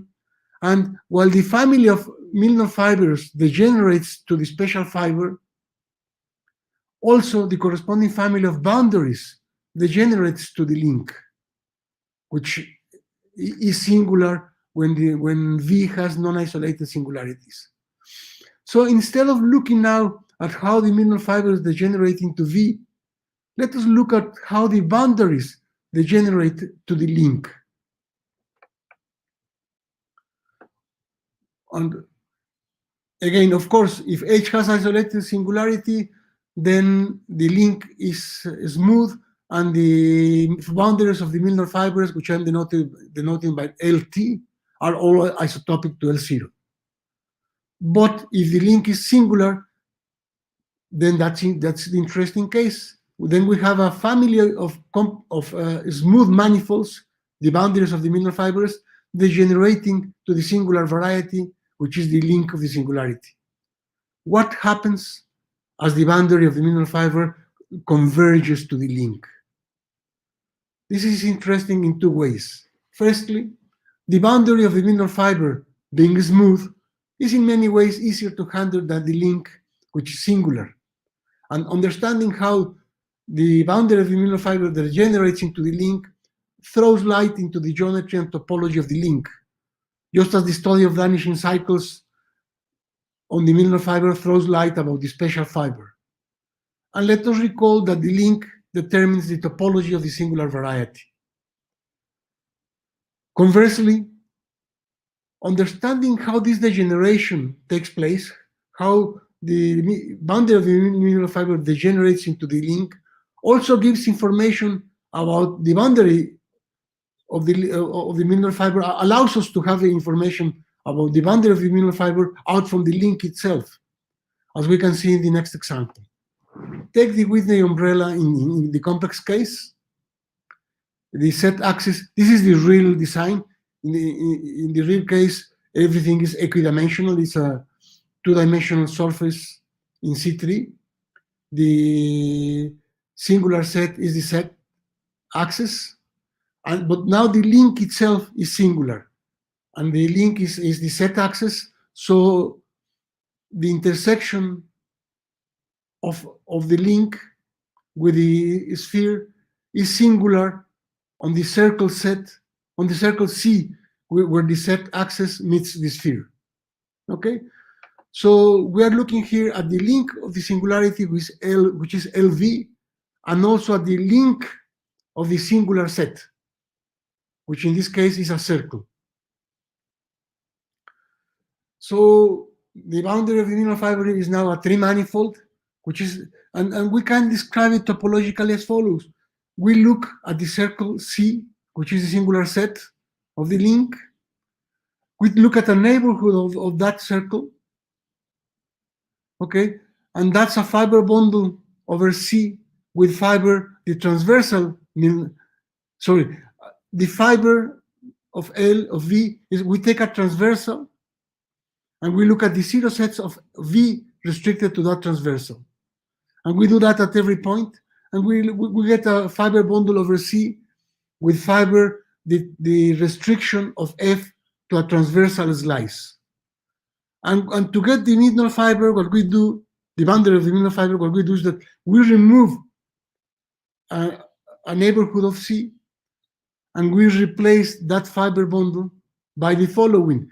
We take C and we take the transversal slices, but now instead of taking the zero set of V, we take the corresponding Milnor fiber.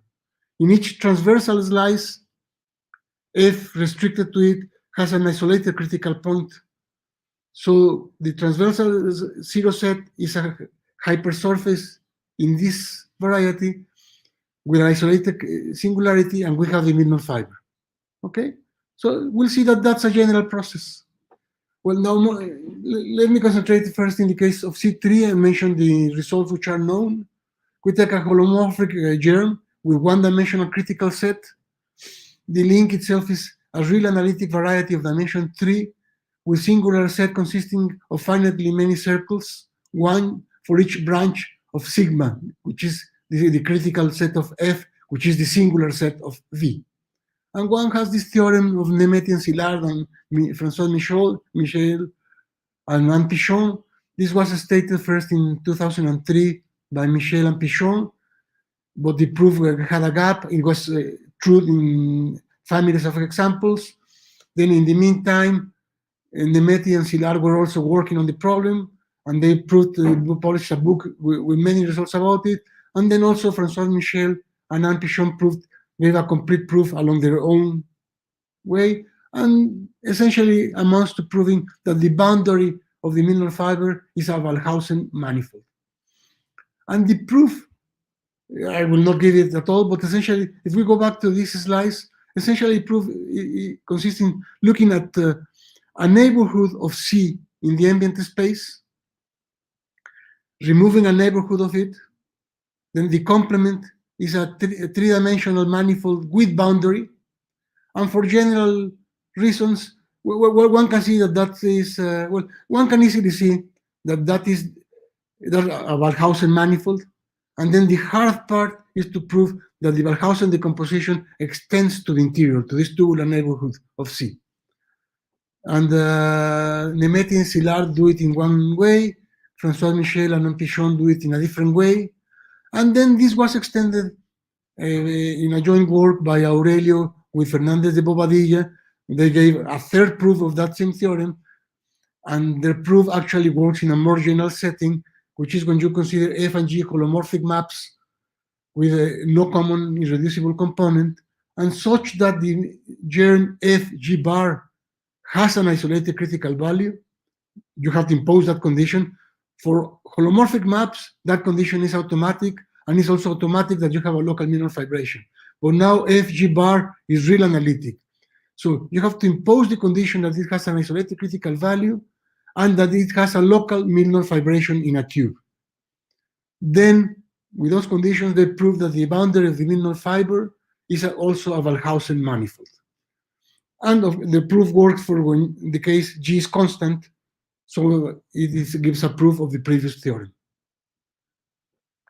Now let us look more generally at the case where we consider holomorphic map germs in one variable, and in n+1 variables, and the singular set is one-dimensional. That was a setting considered by Randel and Siersma at the end of the last century. They had some very interesting results. As an example of this case, very simple example, let me give this family of singularities that we are calling them Whitney-Van-Briscoe singularities. Why the name? If you look at the last two components and you take the exponents to be 2, we have the classical Whitney singularity. Now, and then the first n-1 variables actually are giving you a Van-Briscoe singularity. So if you look at the zero set of these singularities, so if you look at this, it's very nice because the zero set is singular along the set n axis, as in the Whitney umbrella, but transversally, you have a Van-Briscoe singularity. So this is very, very nice. And for us, it will be very important to look at the link of the critical set and to look at what happens at the transversal slice. So in this family, in this case, you can have control of this family. So here's a design. We may call this the Whitney butterfly because it looks somehow like a butterfly instead of the Whitney umbrella. The difference is that the first variable is taken to the cube.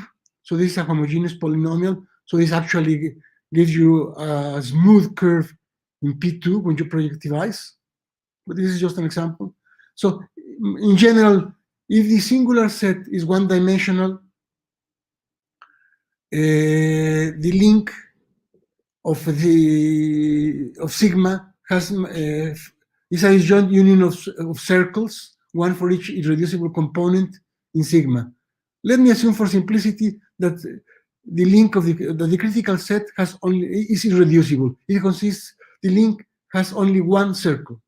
Then one can show that there is a sufficiently small tubular neighborhood of C in the ambient sphere, which automatically is of the form C times a disk of the complementary dimension. We are in the sphere, small sphere of dimension 2n+1. And this boundary intersects the link transversally. Well, this is very easy to show. And then for every t, all this is really exercise. Then for every t non-zero, but with t sufficiently small with respect to the tubular neighborhood, one has that the boundary of the Milnor fiber also meets transversally the boundary of this tubular neighborhood of C. And if we look at what happens outside this neighborhood W of F, then the link minus the part of the link which is inside the neighborhood is diffeomorphic to the boundary of the Milnor fiber and the part which is inside the boundary. So outside a tubular neighborhood of the singular set, the link of V and the boundary of the Milnor fiber are diffeomorphic and actually isotopic. So what we had to look at, the difference is all concentrated around the singular set, which is not surprising. And then one has in general that LV, the portion of V, which is inside this neighborhood, is a fiber bundle over C with fiber the zero set of the restriction of F to a hyperplane transversal to the critical set. And the portion of the Milnor fiber within that neighborhood is a fiber bundle over C with fiber the corresponding Milnor fiber, which is the same design I showed before. And somehow here's a brief sketch of the proof. V, we have the singular variety, and I'm supposing here that it is singular along this blue object, okay, which is a complex thing. So it has of complex dimension 1. So this point here, which is intersection with the sphere, this point actually is a circle. This is C. And then, so what we claim is that there's a tubular neighborhood of this circle, and outside such that this neighborhood intersects the link transversally, and intersects transversally every boundary of a Milnor fiber which is sufficiently close to the critical level. And then away from this neighborhood, these are the same, and the difference is all concentrated here. And the proof is very easy. Okay, then in that setting, we have a fiber bundle over C. And recall that the transversal Milnor fiber is the Milnor fiber of an isolated singularity. So it has a homotopy type of a bouquet of spheres of middle dimension. So one can use then machinery of algebraic topology and compute the homology in both cases and go arrive, for example, to the following theorem. If the critical set of F is one-dimensional and N is larger or equal to 2, so the ambient space has dimension at least 3, then on the one hand, the boundary of the Milnor fiber is never homomorphic to the link, but they can be homologically equivalent. And they are homologically equivalent if and only if H star minus the identity is an isomorphism. I forgot to say, H star here, the singular set is a circle. So you have a fiber bundle over that circle. So that fiber bundle has a monodromy that was introduced by Siersma, and that monodromy determines the fiber bundle you have. And that was called by Siersma the vertical monodromy. So here the link and the boundary of the Milnor fiber are homologically equivalent if and only if this difference is an isomorphism in homology, where H star is the vertical monodrome. And for example, for all these Whitney-Fan-Briscoe singularities, one has that the boundary of the Milnor fiber is homologically equivalent to the link, which for us was very surprising. Now, let me look at a more general, still restrictive, but more general case. We have a map which is holomorphic, but the singular set now has dimension, positive dimension. We assume the singular critical set has an isolated singularity, and we assume that there exists a Whitney stratification of a neighborhood of the ambient space adapted to V, and such that this is a single stratum. So that's a restriction. Under these conditions, well, we can here, I'm running out of time. Here we have an explicit way of constructing. Whenever you have whatever favorite singularity you have in P variables with an isolated critical point, and another one in Q variables, we can construct examples where the singular set is the zero set of this one, and the transversal is given by this one. So the conditions we're asking above are satisfied in many cases. And then we can prove that the same statement holds. There's a neighborhood of the singular set of the link, which with a smooth boundary and which intersects transversally the link, and all Milnor fibers are such that their boundary, for T sufficiently small, their boundary intersects the boundary of this neighborhood transversally. Away from the neighborhood, the boundary of the Milnor fiber and the link are diffeomorphic, and inside each of them is a fiber bundle of the singular set, which is now arbitrary, but higher. And to get the Milnor fiber out from the link, you remove what the piece which is inside, which is a fiber bundle over the singular set, and you replace it by the corresponding fiber bundle where the fibers are the transversal Milnor fibers. Okay. So this is what I said.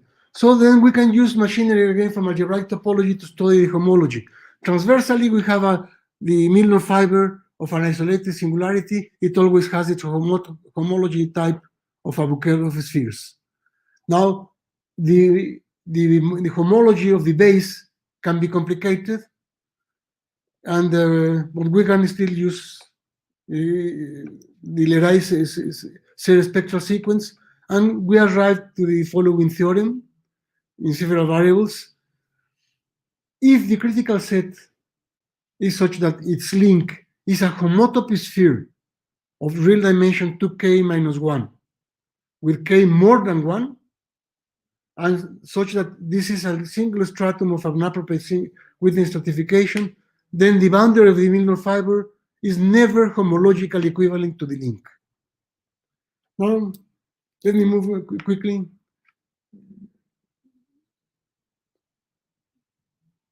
Okay. In the general case, we consider an arbitrary complex analytic space and with a singularity at a point, let's say, at the origin in some CM.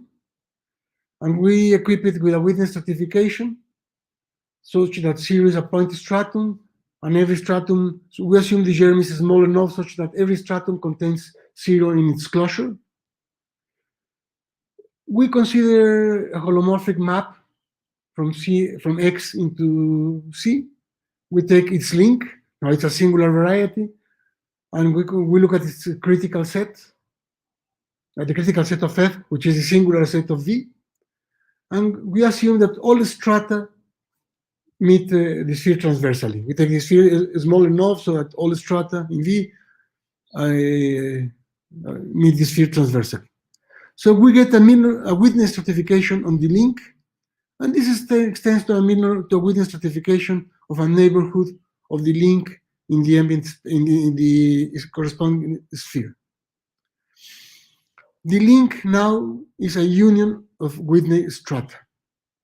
Before, I was assuming the link was smooth and it was one stratum. Now, in general, it will be a union of witness strata. And we have always this Milnor-Lie tube fibration, so we can look at the boundaries. And we can look at how the boundaries of the Milnor fibers degenerate to the link. Now, if X is smooth away from 0, the Milnor fibers have a smooth boundary. And we have a family of smooth manifolds degenerating to the link, which is singular. Now, if X itself is singular, then the boundaries of the Milnor fibers are singular. But then they degenerate to an even more singular variety, which is V. Okay, so the boundaries have their singularities, which are given somehow, which depend on X, and then they degenerate to the link, which is even more singular. And we'd like to understand how that degeneration process takes place.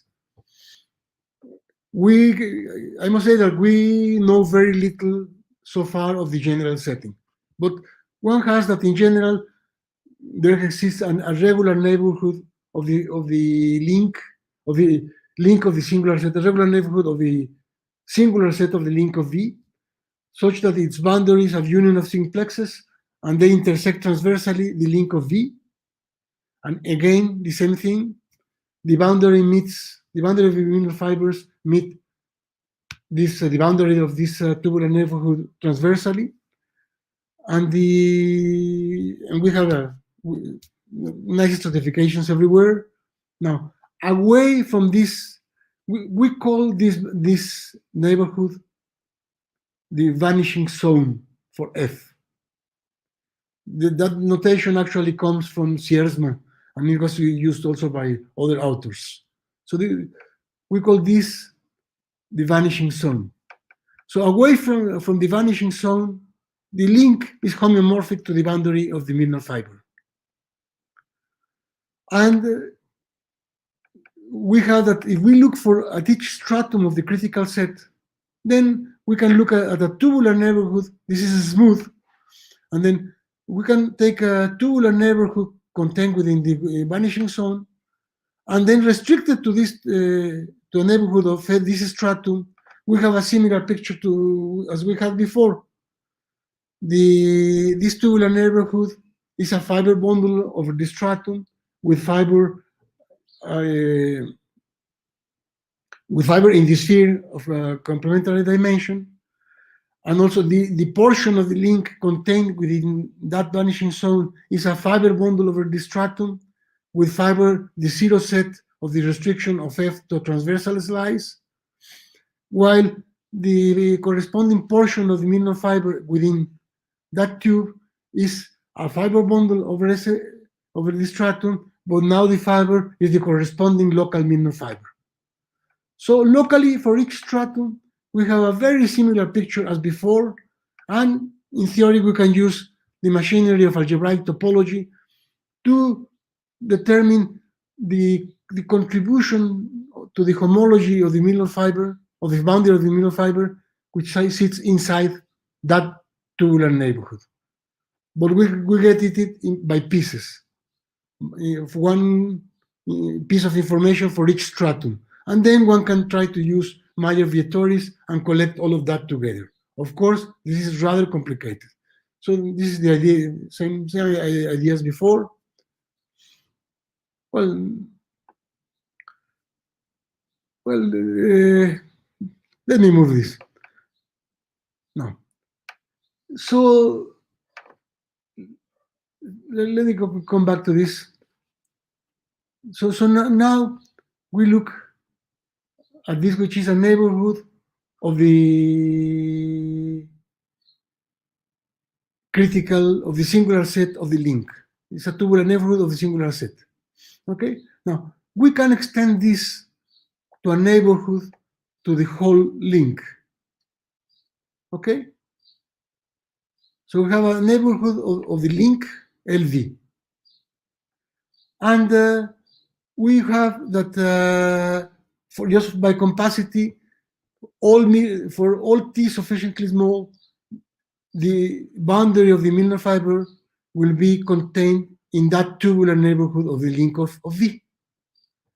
So we have an inclusion of the boundary of the Milnor fiber into this tubular zone, into the ambient, into a neighborhood W, which extends W of F. This is a W tilde is a tubular neighborhood of the link of V. So we have an extension, we have an inclusion of the boundary of the Milnor fiber in here. And this retracts, is a regular neighborhood of V, of the link of V. So this has the link as a deformation retract. So we have a natural morphism from the homology of V, of the boundary. Sorry, here this should be W tilde. It's a mistake. So the homology of the Milnor fiber is included into the homology of a regular neighborhood of the link. And then the neighborhood of the link has the link as a deformation retract. So combining this, we have a natural morphism from the boundary, from the homology of the Milnor fiber to the homology of the link. So this is a kind of specialization morphism a la Verdier.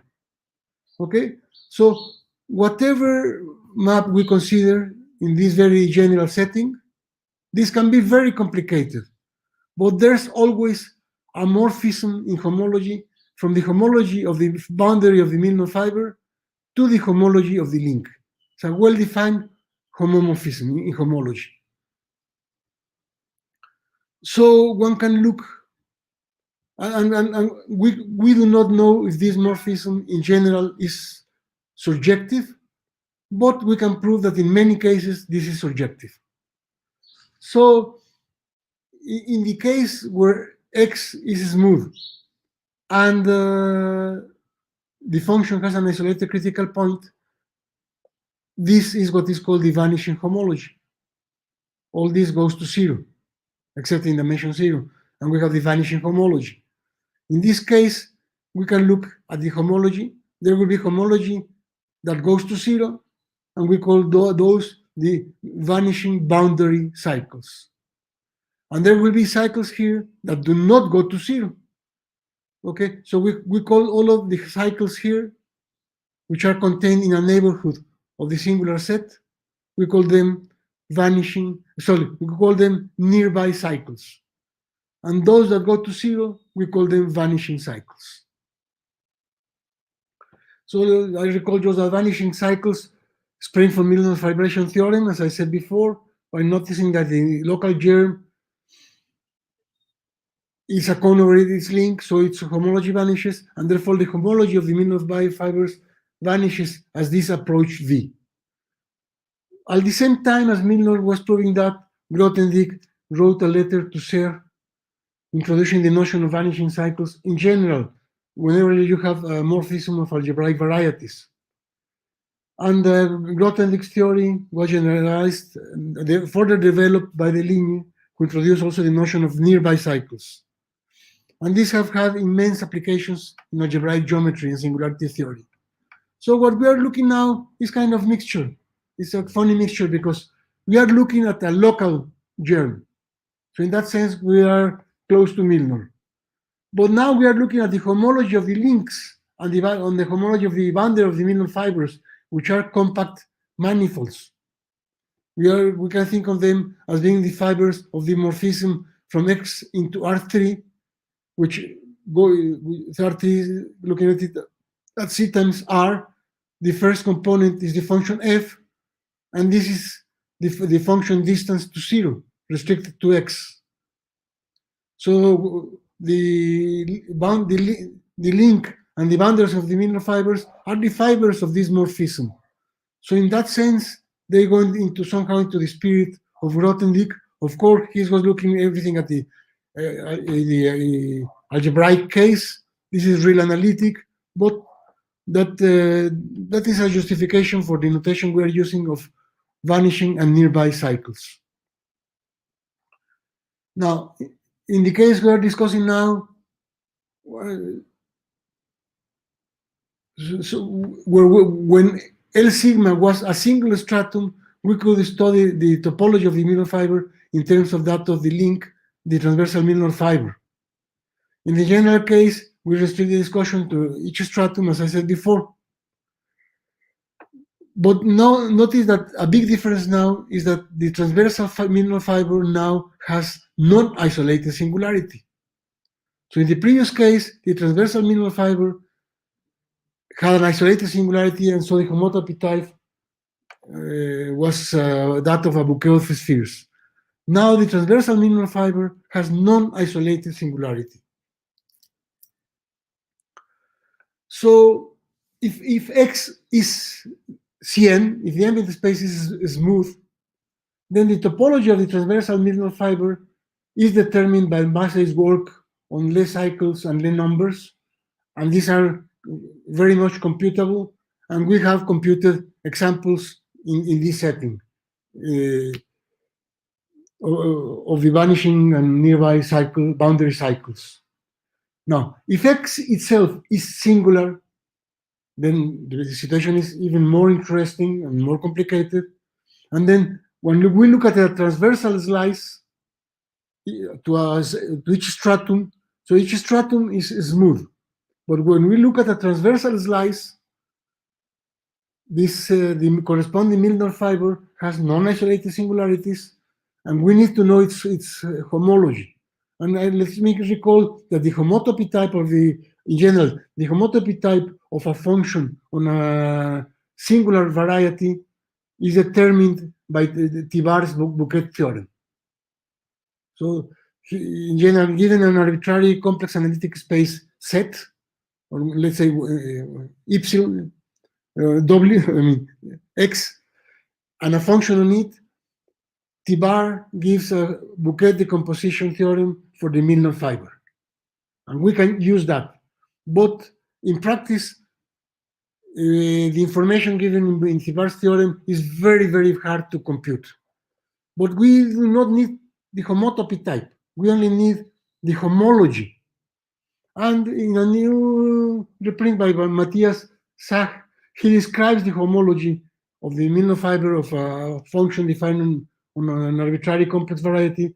And using Matthias, now his formula is very clean and is much easier to use. So using his work, we can compute some examples. And well, there are some more things we can say, and there are many more things to be said. And thank you, muchísimo obrigado por su atención. Thank you very much.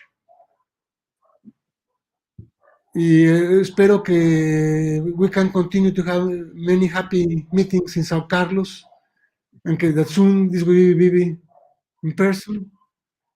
Congratulations to the organizers of the workshop and for all the great team in São Carlos. Thank you very much.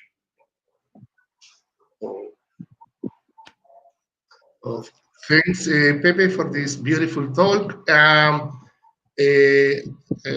I will see if there is any question already posted, and since there is not, so okay.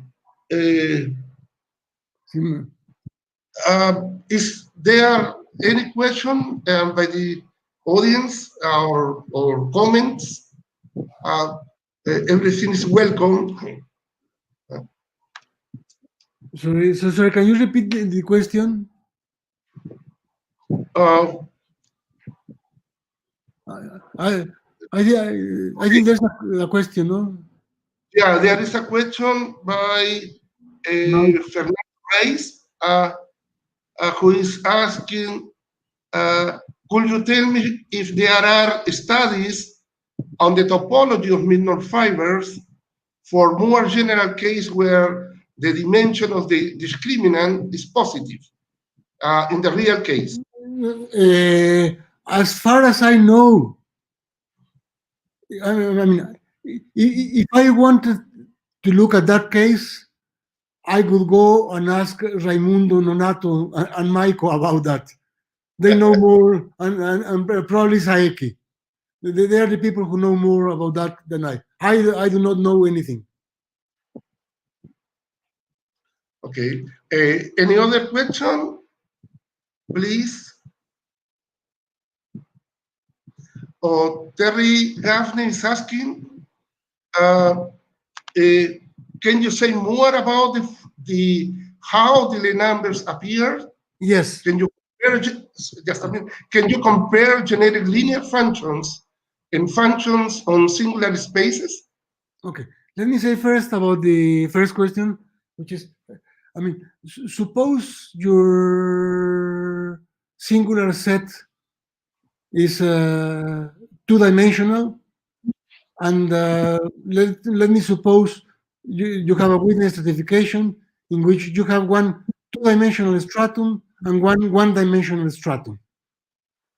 Now, when you take a transversal slice at one point in the regular stratum, in the two-dimensional case, the transversal slice has an isolated critical point, and the transversal Milnor fiber is given by the Milnor number.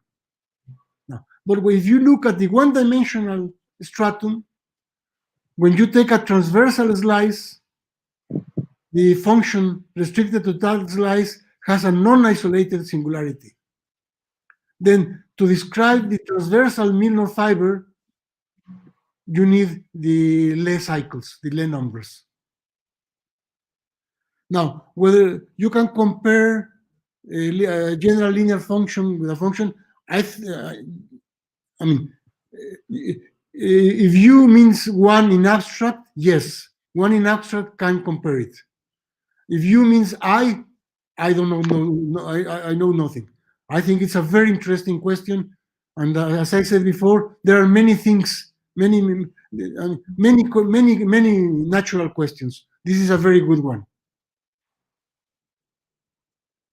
Okay. Oh, Pepe, there is another question here from Naoki, who is asking, can we realize all the homotopy spheres, which might not be odd dimensional, via suitable real analytical germs?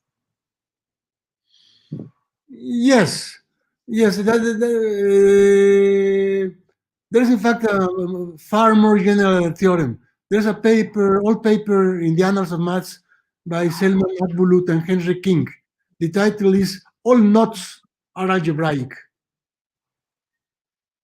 Okay, so just like that, yes. Now, if you want to impose more conditions so as to have situations like in the holomorphic case, then this is far more delicate.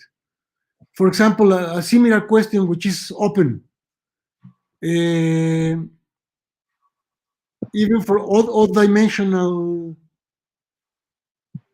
spheres. I mean, the theorem of Briscoe says that every homotopy sphere that bounds a parallelizable manifold is the link of a hypersurface singularity of a Van Briscoe type. An open question: are there homotopy spheres which do not bound a parallelizable manifold, which appear as links of isolated singularities in some complex analytic space? That's an open question. So thank you, Pepe. What I'm removing here is the condition that the homotopy sphere bounds a parallelizable manifold. Because if you look at the group of homotopy spheres, those that bound a parallelizable manifold form a very special subgroup, which is the part which is well understood. Now, can you produce, by looking at links of complex singularities, can you produce elements outside that subgroup? That's an open question. Okay, thank you, Pepe. Let me see if there is another question or comment. I cannot see one. Yeah. No, since there are not more questions or comments, anyway, you can chat with Pepe in some coffee break, maybe. So, Pepe, in the name of the audience, virtual audience, I would like to thank you for this beautiful talk and very motivated. Congratulations. Thank you very much. Sou eu que agradeço a todos. Muitíssimo obrigado.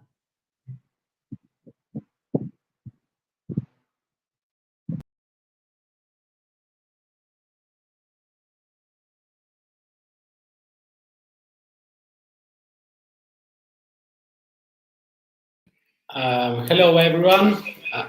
Before I announce the parallel talks of today, I would like to remind you that there is a gathering session tomorrow after the coffee break, 11:40 a.m., which is going to be for 1 hour, and it's going to have some interesting games there in the gathering room for conversation, and we would like to invite you to take all part there. Now we can go and see the daily schedule for today's talks, parallel talks. So we start at 2 o'clock until 2:30 with 2 parallel talks of Rafaela Soares de Carvalho from UFSCar, Brazil. She will talk about new constant deformations of functions and ICEs. And then is Keisuke Teramoto, parallel from Institute of Mathematics for Industry from Keio University, Japan, who will speak about behavior of principal curvatures of frontals near non-front singular points.